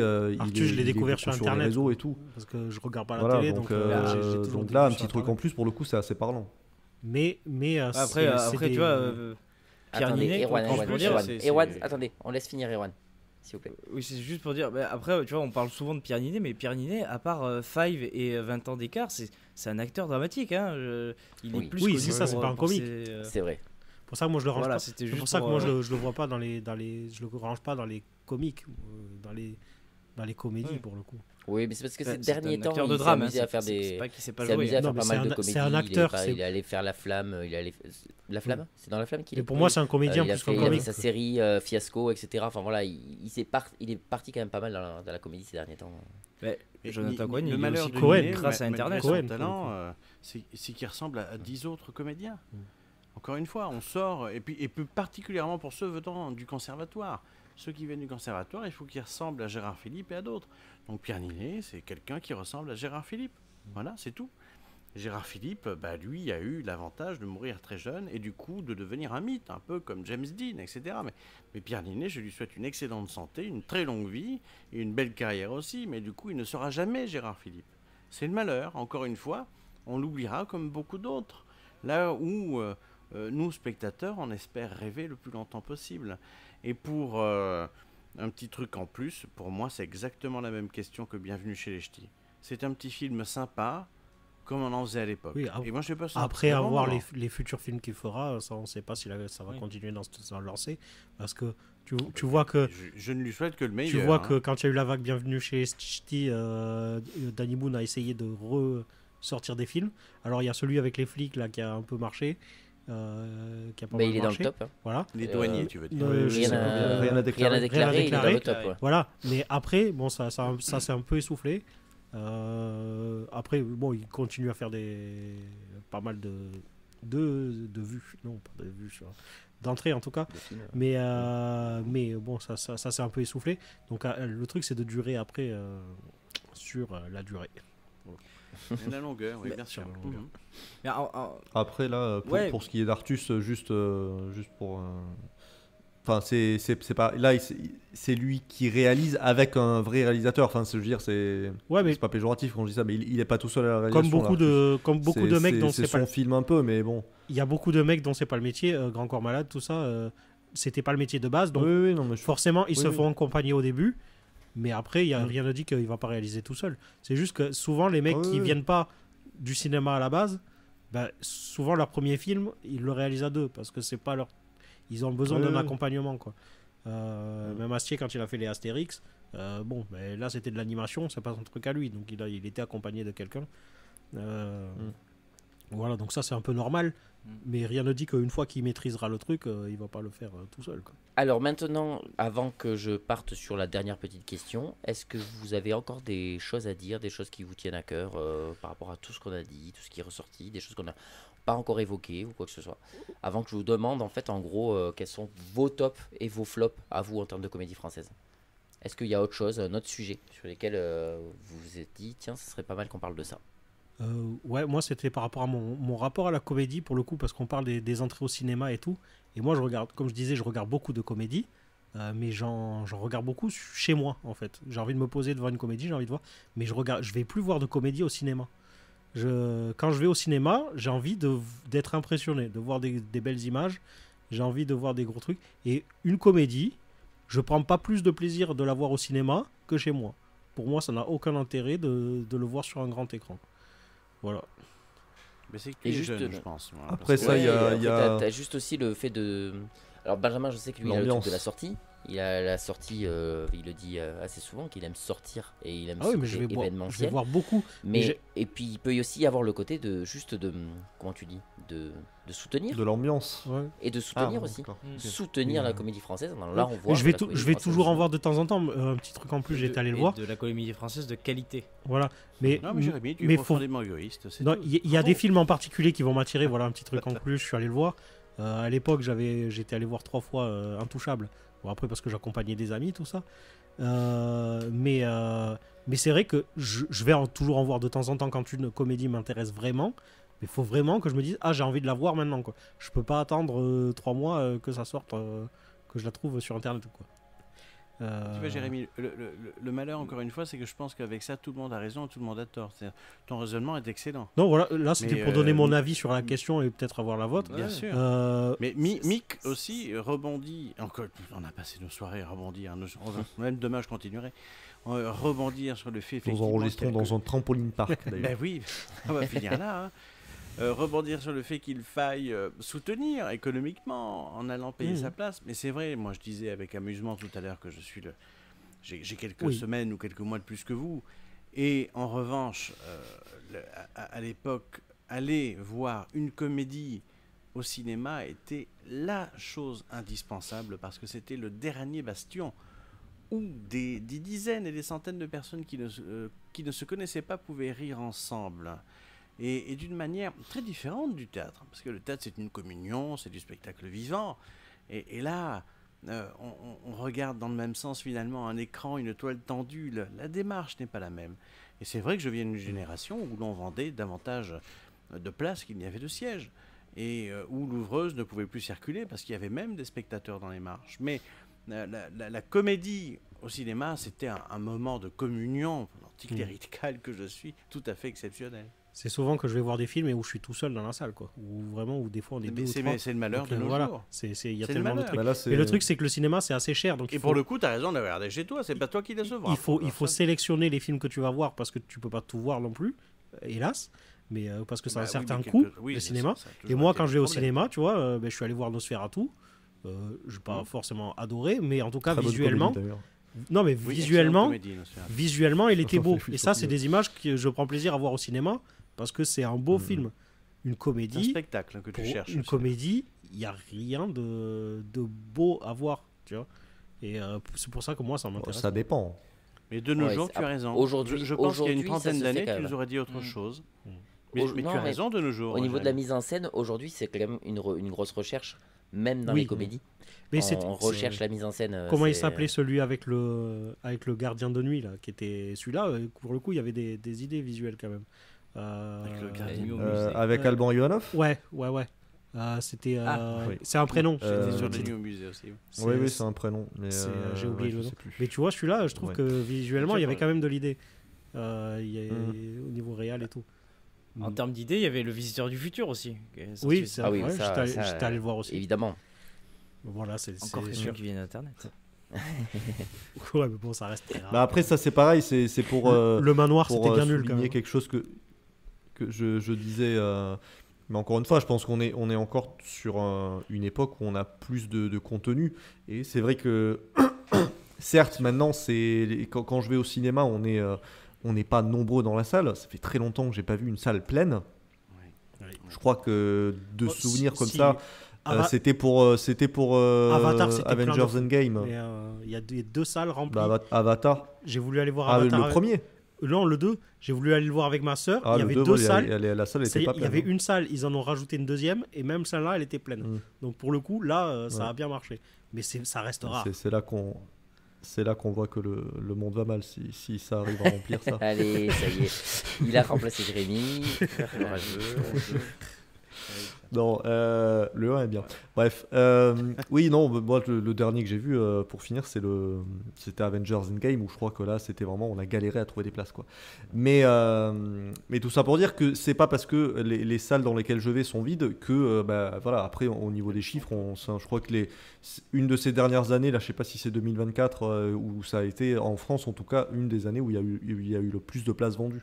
Mais le truc, c'est qu'évidemment, il y a plus de salles. Donc, le monde qui va au cinéma, parce qu'il y en a du monde qui va au cinéma, bah, est plus réparti, je pense. Donc, c'est vrai qu'à une époque où on allait voir des comédies où on entendait vraiment toute la salle rire, c'est vrai que... Ben, qu'est-ce qu'on a fait au bon Dieu? Bon, c'est pas un film qui est dans mon top 10, hein, mais n'empêche que, là, encore à l'époque où j'y suis allé, pourtant, c'est pas si vieux que ça, mais là, il y avait vraiment beaucoup de monde dans la salle et il y avait ce truc de rire communicatif. Après, oui, comme il y a quand ça tu vois aussi, c'est que, comme je dis, je vais pas voir souvent des comédies, donc ça arrive aussi que c'est possible que moi, les films que je vais voir, ben, il n'y a pas souvent de monde dans la salle, souvent je suis tout seul, mais parce que je vais voir des films aussi de niche et des trucs un peu. Tu vois, la dernière fois, je suis allé voir En fanfare, la salle était blindée. C'était rempli, donc Ah oui, c'est des vrai, films oui. un peu plus grand public. Donc, Populaire, il y a- ouais. Voilà. Donc le Ouais. fait que je vois toujours des salles vides, ça joue aussi sur le fait que ma consommation de cinéma aussi. Mais après, c'est symptomatique, je veux dire, pour faire une ouverture à la dissertation, est-ce que c'est un peu symptomatique? Est-ce qu'on vivrait pas une autre crise du cinéma comme en fait, le cinéma subit la même crise qu'il a subi quand la télé est arrivée, quoi. C'est là où on a sorti Endgame et tout ça. En fait, plus les gens désertent les salles, plus les films deviennent gros et il Ah faut oui. dire Pour ça que maintenant, ce film, il faut le voir c'est absolument pour au ça que cinéma. tous les films durent 3 heures maintenant, et parce que les gens veulent. Parce que tu vas voir un film d'1h20, tu payes le même prix qu'un film qui dure 3 heures. Moi, je préfère voir un film de 3 heures, j'en ai pour mon argent. Du spectacle. Voilà, moi je Ils veulent veux. du spectacle. C'est ça. Je C'est, veux en avoir mais pour mon c'est argent. pour ça qu'on a Après, sorti c'est pareil, Pénure, hein, il y a eu la avant, télévision. oui, il y avait des films longs avant aussi, hein, ça c'est pareil. Faut Ah pas- oui. Mais il y en a plus. Mais Enfin, j'ai Les films l'impression de qu'il y a 3 heures, beaucoup la de- Pénure et tout ça, Laurence d'Arabie. c'est en réaction à la télé. Laurence Bénure, c'est d'Arabie, 4 tout ça, heures. c'est en réaction.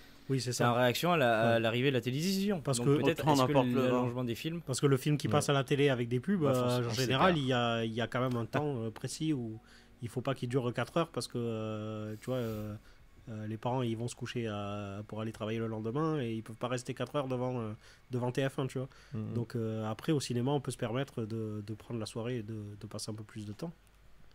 Donc, mais après, il y avait des films longs à l'époque aussi. Mais j'ai l'impression que là, ça revient où on fait beaucoup de films de 3 heures, voire plus. Et là, ça revient pas mal. Très bien. Alors maintenant, est-ce que vous pouvez me donner un petit peu chacun vos tops ou vos flops en termes de comédie française à peu près? Si vous en avez plein, dites-moi plein. Si vous en avez qu'un seul, dites-moi qu'un seul.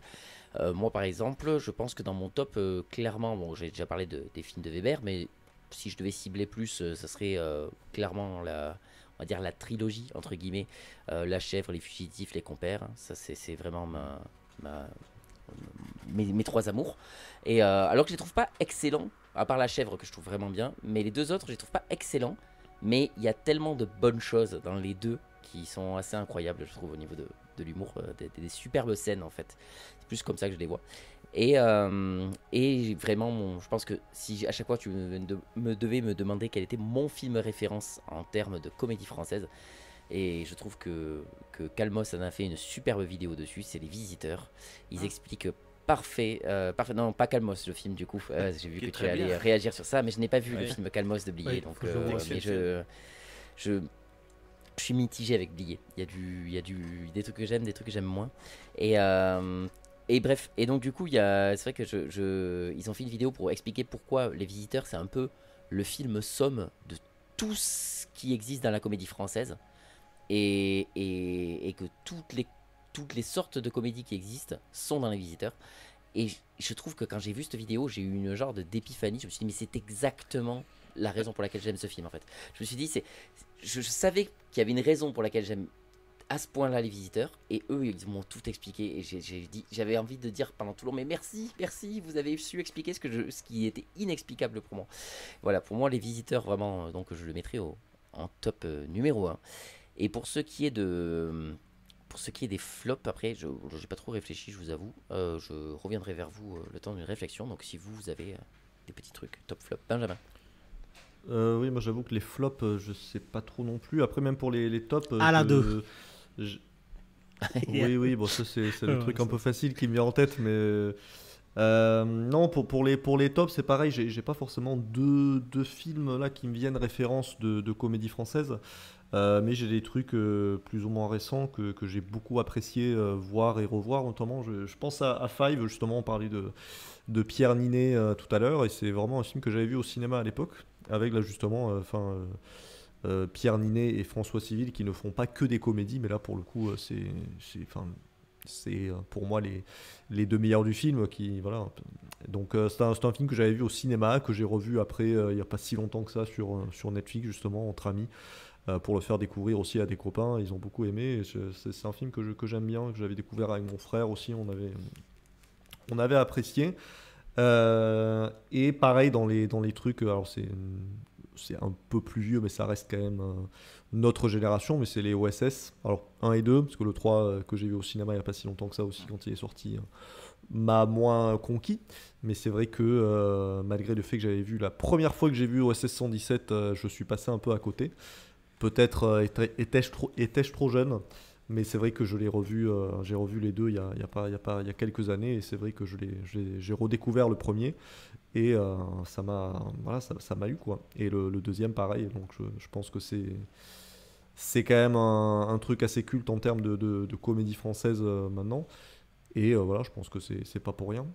Et après j'ai dans les trucs un peu plus anciens, j'ai des trucs comme Le Splendide qui me parlent beaucoup. Moi, je suis très attaché aux films de copains, que ce soit des comédies ou des drames. Voilà, les histoires d'amitié me parlent beaucoup. Donc, c'est vrai que là, toute l'histoire qu'il y a autour du Splendide et tout, c'est quelque chose qui peut me parler. Et c'est vrai que le côté. Ouais, les bronzés, oui, c'est ça. C'est les deux qui me viennent, les deux bronzés. Voilà, on ne parlera pas du 3. Mais ouais, voilà, c'est ça. Mais non, ouais, c'est des trucs, ce côté, avoir plein de personnages très différents, où justement tu peux te permettre d'avoir un film où tu n'as pas justement un personnage qui est comme ça et qui va être focus pendant tout le film, et du coup on va se concentrer sur un personnage. Là, voilà, tu as un personnage de Jean-Claude Duss qui va te faire mourir de rire, avec à côté Gérard Jugnot qui joue le petit nerveux, qui passe son temps à gueuler aussi, avec Christian Clavier et tout ça. Donc il y a plein de... Il y en a un peu pour tout le monde, quoi. C'est ça qui est bien aussi avec ce genre de comédie. Ils ont tous leurs personnages marqués. Voilà, c'est ça. Ouais. Donc voilà, ça c'est les trucs qui me viennent comme ça en tête.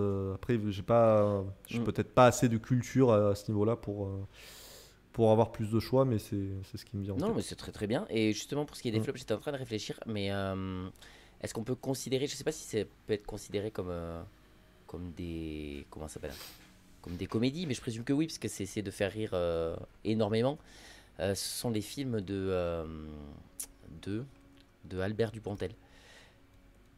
Je dis, Ouais, ce sont des excellent. comédies, mais je déteste les films d'Albert Dupontel. Il n'y en a pas un seul que j'ai apprécié. Ah.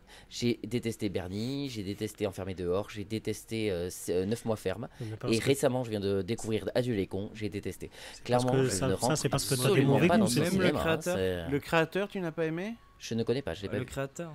Ah, c'est son deuxième, après Celui-là, Bernie. je l'ai pas vu. Pour moi, c'est Ok. mon préféré. J'en ai vu 4 et les C'est- 4 c'est j'ai le pas aimé, dernier, donc j'ai pas envie d'y aller quoi. Ah, ça Sur donne les envie autres. d'y Ah bah, retourner. ça Oui, c'est sûr, ça c'est ouais. après c'est pas que t'as raison. Après, t'as c'est un tort, putain de metteur en scène. Hein. C'est un c'est- metteur en ça, scène de c'est ta génie. Il fait sensibilité partie des aussi. meilleurs en France. Hein. Ouais, bien sûr. Oui, mais justement, là, le but Oui. c'était de. On est en totale subjectivité. Là, je vous dis quels sont vos préférés. Alors Et j'ai que enfin trouvé mon alors flop. que c'est un mon flop, génie. c'est lui, et quoi. voilà. Ouais, moi aussi pour finir. Ah, mais c'est un génie, ça, je suis assez d'accord. Par contre, de la mise en Au scène. niveau des flops, justement, on en parlait aussi, moi, mais c'est vrai que Philippe Lachaud, j'ai adoré et j'ai vu 2 fois au cinéma pour le coup, tellement j'avais aimé Babysitting, mais le premier. Après, j'ai eu le malheur de voir le 2 au cinéma et voilà, là, il m'a perdu. Et pareil, là, les derniers trucs que j'ai vus de lui, ça, c'est vraiment. C'est plus mon truc du tout, quoi. Enfin, c'est plus mon truc. Je sais pas, hein, je sais pas forcément expliquer pourquoi Babysitting, le premier, marche et les autres ne marchent pas. Mais par exemple, j'avais vu Alibi.com, ça. J'allais dire, je trouve ça très mauvais. Bah, ça marche beaucoup, donc c'est peut-être pas que c'est très mauvais, mais c'est juste que ça me parle pas. C'était et pas que le c'est pire. vrai Quand que- Alibi.com ça allait, mais c'est vrai que Babysitting 2 c'était Ah, bah, je sais pas si catastrophique. c'est le pire, mais c'est pour ça que je vais pas voir les autres aussi. Hein, Ouais. c'est parce que Non, parce que j'aime pas quoi. Donc, Ouais, je sais. Comment il s'appelait celui qui était repris Nicky Larson était cool, j'avais bien aimé. Oh, c'est une Il horreur. paraît, Nicky ouais, Larson. je le suis Ah là, non, j'ai pas c'est vu. horrible. Oh, Quelle horreur. ça va. Moi, c'est ce qui m'a fâché avec la chose. C'est pas génial, mais c'était pas mal mon jeu. C'est de la merde. J'en trouve entends que beaucoup t'exagères. bien, en tout cas. Mais bon. Si peu. Non, voilà. Bon, c'est l'heure, hein, qui va savoir. C'est ça, après. Bah, ouais, t'as raison, j'exagère. Alors, plus il y a Dorothée dans Nicky Larson. C'est vrai ça. Ah ouais. Ah, ben, revoyez Nicky Larson, Ok. vous verrez Dorothée à l'aéroport, oui, oui. Oh, c'est mignon. Il y a même le mec qui chante le générique de Petit Nicky clin d'œil. Larson qui apparaît. Et qui joue, oui, absolument. Bon allez, vas-y. Moi j'en ai un qui est assez culte, j'ai pas l'impression qu'il est très connu, mais c'est Wasabi, que j'ai vu beaucoup. Et c'est à l'époque où j'avais pas beaucoup de films. Très bien. À une époque où j'avais pas beaucoup de films et j'avais celui-là en DVD et je l'ai saigné. Voilà. Après, bon, j'aime bien des films, genre il y avait Problemos que j'avais beaucoup aimé. Jean Reno, c'est le Stallone à nous. Probablement, c'est cool. ouais. Problemos avec. La fin est chiante, mais le film est bien. Avec les Judor. Voilà, après, ben, forcément, je sais pas si on peut le ranger dans les comédies, je pense que oui, Dupieux. Oui, ouais, Dupieux, plutôt. voilà, il a Ah, un oui, humour oui, en particulier, mais franchement, Le j'aime bruit des beaucoup. glaçons est génial. Quoi C'est pas du pieux, ça. Pas du tout. C'est pas du pieux? Non, Non, c'est non, plié. non, Le c'est bruit des plié. glaçons, c'est plié. Les glaçons. C'est plié. Ah putain, voilà, c'est con. Et il est bien. Avec les acteurs, c'est mon préféré. Alors, moi j'aime Bertrand Blier. Après. Tu veux dire voilà. physiquement? Non, j'aime ses films. Non, voilà. Dernier que j'avais bien aimé, c'était Tout simplement Noir. J'avais trouvé cool. Voilà. Parce que. Voilà, Il était y a des- sympa. Ouais, mais moi j'aime bien les vannes un peu comme ça. Voilà, donc forcément ça m'a fait rire. Et non, voilà. Après, en flop, ben moi ça va être un peu tout ce qui sort, genre les comédies avec Kev Adams, avec Camille Lelouch, les trucs genre Baudin, les trucs très potaches, très clichés de comédie française. C'est ces trucs-là, quoi. Vraiment C'est quoi que tu appelles le cliché de la comédie française, Jérémy? je sais pas comment J'ai expliquer. l'impression que tu as ton cliché à toi. Ouais, les trucs grand public, mais c'est un humour que je trouve pas drôle, quoi. C'est vraiment des trucs. En fait, j'arrive pas à mettre un mot là-dessus. C'est juste des Si, j'en ai comédies. un, moi. Non, mais c'est juste, c'est pas drôle, quoi. Tu regardes ça, t'as quoi? T'as Yo Mama qui est sorti récemment, des trucs comme ça. Je fais, mais c'est naze. Voilà, c'est l'humour qui me touche pas après. Ouais, tu fais, ouais, il y a mais plein de comédies comme ça qui sortent toutes les semaines. Et tu fais, mais pourquoi ils sortent ça? Mais ça fait rire qui, quoi? Ben, beaucoup de gens. Et hélas, Et c'est- hélas. En fait, je suis curieux, c'est quoi le mot que tu avais, toi, pour Jérémy? Moi? Ah bah c'est de la merde. Oui, mais c'est de la merde, Ouais, c'est ça. Bah Mais oui, tu vois, on est d'accord, Jérémy. pour ça. Donc ce genre de comédie Prédiction. française, pour moi, c'est catastrophique. C'est ça qui fait du mal au cinéma français. Mais Oui, ça le tire vers le bas, oui, parfaitement. Parce mais que sous prétexte il y que a- ça attire des Mais rondières. mais c'est ce qui marche. Et puis, de c'est un temps peu en comme temps, des t'as- jeunes filles. Eh oui, mais de temps en paradoxalement, temps, c'est t'as pas des non un plus petit ce qui truc en attire des plus foules qui par sortent et millions, qui. hein. Ouais, de temps en temps, t'as un petit truc en plus qui sortent, des trucs comme ça, et qui relèvent un peu le niveau. Mais sinon, mais après, parce que ça a été fait aussi par. Oui, Ça encore. a hein. été fait par un vrai humoriste aussi, la différence. C'est vrai que Kevin Adam, c'est très particulier quand même. Qui ça? Finette Un dans peu ces- Alors ciblé. pour le On dirait coup, Claude François, je, c'est Claude François les humoristes. je suis pas forcément je suis pas d'accord avec d'accord. Yes. Je suis pas d'accord avec Jérémy quand tu dis Et que allez. c'est un film qui a été fait par un humoriste. Du coup, c'est drôle. Pas forcément, je mais ça pense aide. qu'un humoriste sur scène n'est pas forcément le meilleur Ah non, mais réalisateur de comédie. Je suis d'accord. Absolument. Mais déjà, il a un peu plus le sens Et du vice comique. versa, hein. Tu peux réaliser de très bonnes comédies et arriver sur scène en ne faisant rire personne. Je veux dire, pense. si l'humour d'Artus te fait rire, en général, t'as des chances d'apprécier le film. Ouais. Comme- Voilà, si t'aimes bien Farid, tu vas voir un film avec Farid, ça va te faire rire. Bah, En je sais général. pas, parce que tout simplement Noir, Fary pour moi c'est un des stand-uppers que je préfère actuellement et qui est un des humoristes, pour moi, un des meilleurs de sa génération. Tout simplement Noir, bon, je l'ai trouvé ça sympa, mais vraiment sympa sans plus, quoi. Hein. Après, voilà, j'aime pas l'humour, je suis pas raciste, donc ça me fait pas rire de voir des. Il y en a un avec. Moi, c'est le j'aime sujet. beaucoup, au niveau film raciste, j'aime beaucoup les films de Fabrice Eboué. Ils font Ouais, beaucoup ben rire. voilà, Fabrice Eboué. Oui, forcément. oui, oui, moi Oui, aussi, pour en le plus, coup, c'est pour le coup, c'est- je trouve c'est que vrai que j'ai vraiment oublié, chouette, hein. sûrement. j'ai oublié de le mentionner, mais Ouais. évidemment, les films de Fabrice Eboué, c'est mon humoriste préféré en France, je pense. Donc, oui, les films de Fabrice Eboué. Je trouve qu'il y arrive à être aussi génial. bon dans les deux, en fait. Ouais. C'est autant sur scène que dans ses films. Ouais. Même le dernier, je l'avais trouvé Je sympa. préfère sur scène quand même. Hein. Il est bien sur scène. Le dernier avec Ouais. les véganes, là, il était cool aussi. Il était Puis il a bon. une diction de fou, ce mec. Barbac. Enfin, je trouve qu'il a Barbac. C'est vrai. une manière de parler, une présence assez incroyable. Ouais. Et on va passer sur Fred, dis-moi. Robert Erwan, non? Allez, on passe Oui, sur Juan, Fred. allez, Juan, on finit sur Fred. On Tous finit sur à Fred. Fred. Allez, à On finit 4 sur sur Fred. sur Fred. On finit C'est sur beau, Fred. Bon, tu sais, ça sera pas je son premier noterai, rodéo. je hein. noterai quand même que nous avons fait quand même. On est une émission spécialement masculine et nous avons parlé que de mecs dans la comédie. Quoi. Il n'y a pas une seule femme qui nous fait marrer. Ah si, il y a Camille Lelouch. C'est incroyable. Eh bien, mais si, mais justement. Florence après, Foresti, ça reste excuse-moi, Une vraie Florence. femme ça reste une vraie femme parce qu'elle est avec un mec du coup. Mais moi, mon top, c'est les films de Bakri Jaoui. Ah ouais. Euh, Je n'ai vu que oui. deux. Donc Puis je peux pas. d'abondance. On connaît la chanson. Moi, Le goût des autres. j'ai découvert On connaît la chanson, mais vraiment comme une vraie comédie. Toi, t'es arrivé en plein milieu de la gueule et j'ai trouvé ça génial. Enfin, je veux dire, la très proposition de mise en scène est folle. Ouais, donc, tu vois, ça, c'est vraiment mon top. C'est Bakri Jaoui. Après, mon top, je pense que j'aurai autant de top qu'il y a de comédies françaises que j'aime. Donc, c'est très compliqué. Après en top, ouais, je parlais Eboué, les derniers films qu'il a fait. Alors, genre Barbac, Heureux Gagnant aussi, qui est très bien en vrai. Ah, Heureux ben oui, Gagnant, c'était les celui-là, son dernier. film à sketch. C'est vrai. Ouais, qui était cool Mm. aussi. Donc ça c'est Même c'est Coexister, plutôt mon- Coexister était cool aussi. Ouais, Coexister aussi. Coexister, voilà. il est très bien. Ouais. Voilà, ça serait plutôt mon top. Et mon flop, en fait, c'est pas vraiment un flop parce que c'est quand même bien. Mais outre les comédies un peu potaches à la 2 et tout ça, c'est surtout des comédies qu'on a trop poncées et qui sont maintenant. Je veux dire, Astérix et Obélix, Mission avec Cléopâtre, qui moi me fait absolument plus rire parce qu'en fait, c'est un humour ultra référencé pour les années 90 Tu vas et te qu'elle faire ne tellement survit pas aux années d'ennemis. 2000. Non, alors, je comprends que ça soit plus d'actualité parce que c'est très ancré dans son époque. Après, moi, je le trouve toujours aussi drôle, mais.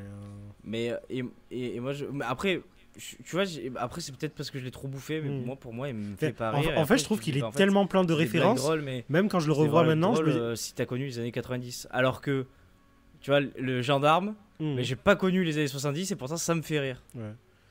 Mais, Et alors que Chabat a montré avec La Cité de la Peur que c'est un bon réalisateur, tu vois. C'est juste que là, sur les Ouais. Astérix, Alors, je suis Mais d'accord d'autant avec que c'est ce pas tu lui dis, qui l'a réalisé.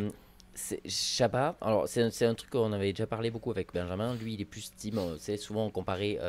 Il y a la team les inconnus, la team les nuls à l'époque.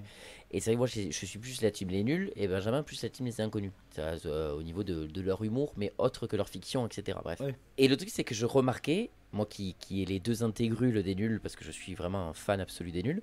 Et c'est vrai Je que les ai aussi. c'est que de la parodie systématique. oui. Et c'est vrai que si tu ne connais pas les pubs qu'ils parodient, t'as envie de dire mais qu'est-ce qui est drôle dans ce que vous faites en fait? Parce que il faut toujours connaître la référence et je suis d'accord que c'est marqueur d'une époque. Quand tu fais la blague d'Itinéris avec Je te capte pas, mais qui connaît Itinéris? Ce n'est plus une marque qui existe aujourd'hui en fait. Donc c'est vrai qu'il y a plein de vannes qui étaient des parodies de l'époque et que aujourd'hui mes enfants ne comprendraient mais il y a les 3/4 des vannes, il les comprendrait pas quoi. Ouais, mais ce qui est fou, c'est qu'il y a tellement de références dans voilà. Mission Cléopâtre que même aujourd'hui, je le revois. Et il y a des trucs que je savais pas avant. Tu vois, là, genre Otis, je n'avais pas compris que c'était une marque d'ascenseur, tu vois. Et quand je suis tombé sur un ascenseur, il y a marqué Otis, et je fais oh putain. Tu vois, il y a des vannes comme ça que j'avais pas tout de suite. Voilà. Et il y a plein de vannes. Des fois, je revois Après- le film et je fais ah putain, ça je l'avais pas vu ou je l'avais pas capté ou je l'avais. Donc il y a toujours des trucs que tu redécouvres. Après, là où tu peux pardonner à Chabat, c'est que déjà, Astérix est lui aussi ultra référencé. Je veux dire, les BD sont ultra référencés Oui, bien sur sûr. des Oui, trucs. évidemment. Donc, mais en fait, moi, c'était surtout pour pas faire un flop en mode on tire sur l'ambulance avec les films de Oui, bien Kev sûr. Adams, c'était Ouais. de se dire d'apporter un peu de nuance. Il n'y a Mais pas que lui. Hein, j'adore, mais, moi, je suis plutôt nul qu'inconnu. Pareil. Mais voilà. Mhm. ouais, moi On aussi. est 3. T'es baisé, Ben. On est 4. Ben, c'est tout. Non, mais en vrai, je On t'aime me quand défends, mais, non, mais oui, mais en fait, les inconnus, c'est. Je pense que les inconnus, c'est quelque chose qui est beaucoup rattaché à ma nostalgie parce que, bah, pareil, j'ai eu une intégrale de le best-of des inconnus. J'ai eu le coffret avec plusieurs cassettes dedans et tout. Donc c'est quelque chose que j'ai beaucoup consommé étant petit et tout. Mais c'est vrai que maintenant, avec mon humour actuel, c'est juste que j'avais juste pas la culture et j'avais pas le truc d'aller vers les nuls à une certaine époque. Où là, maintenant, je pense que l'humour que j'ai actuellement correspond plus à l'humour des nuls. Là où peut-être que quand j'étais plus petit, c'était plus les inconnus vers qui j'allais. J'essaierai de te par- montrer par instinct. quelques sketchs. Pourtant, de t'as dit, l'époque qui petit, sont qu'il vraiment fallait incroyables. pas parler aux inconnus. En fait, moi, pour le coup, Hmm. moi, je suis assez partagé parce que sur scène, je préfère, enfin sur scène, en tout cas, je préfère les sketchs des nuls que les inconnus sur scène, ça me fait moins rire. Par contre, au niveau des films, je préfère les films. Autant La Cité de la Peur, c'est pas un film que je trouve forcément excellent. Je le trouve sympa, mais c'est pas non plus un truc qui me fait mourir de rire. Alors que Le Pari, Les Trois Frères, tout ça, c'est des films que j'adore. Donc au cinéma, je vais être plus les inconnus, et dans le reste, je vais être plus les nuls. Je pense qu'on Ok. peut tous mettre d'accord pour dire qu'on aime beaucoup les inconnus. Voilà. Oui, oh, Voilà. joli, quel mot de la fin. Merci, Pardon, pour finir. c'est tout pour moi. C'est- Et maintenant, Fred, dis-nous, quels sont un peu tes top et flop si tu as là. C'est très abstrait pour moi parce que Eh oui, j'imagine. je suis. Vieux. Je Le pense nom, que je c'est pourrais. Pardon Vieux. J'ai pas entendu. Tu m'as dit Imagine plus de partir sur. Pardon, Oh, vas-y. j'ai pas Pardon, entendu, Erwan. Erwan. Non, Mais non. non, je pense que je pourrais vous en trouver pour chaque décennie, voire même pour Fais- chaque année, peut-être. Ouais, mais pars plutôt sur de la recommandation, on va dire. dans cette Ah, émission, d'accord. Alors Plutôt là, que c'est de autre faire chose. de top et flop. Parce que j'aurais du mal avec top et flop. Parce que puis après, il y a des plaisirs coupables aussi. Hein. Il y a aussi quand même Ouais, des vas-y. flops qu'on C'est aime le- beaucoup. Moi, j'aime bien les tuches. Qu'on Ouais, je regarde. le dis. Non, mais quelle que soit la génération, encore une fois. Hein, il y a, je parlais aux garçons il y a peu de temps, on m'a offert le coffret du cinéma de Philippe Clair. Il faut se cacher pour regarder Tais-toi quand tu parles ou Par où t'es entré, on n'a pas vu sortir. Mais ce sont des plaisirs coupables, ces flops-là, alors, qui n'ont pas d'âge finalement.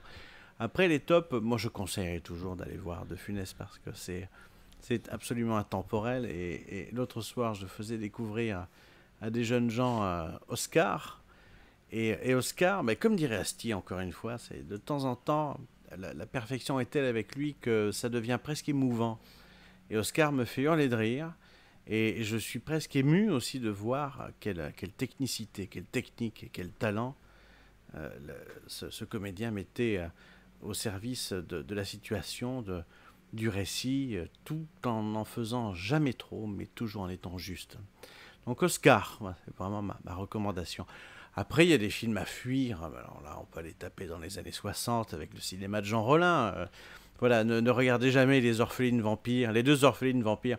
Là, ça peut toucher quand même. Voilà. D'autant que ça devient drôle, mais uniquement parce que c'est pathétique. Eh bien, très bien, nous avons fait comme d'habitude une superbe émission remplie de bonnes choses et de jolis débats.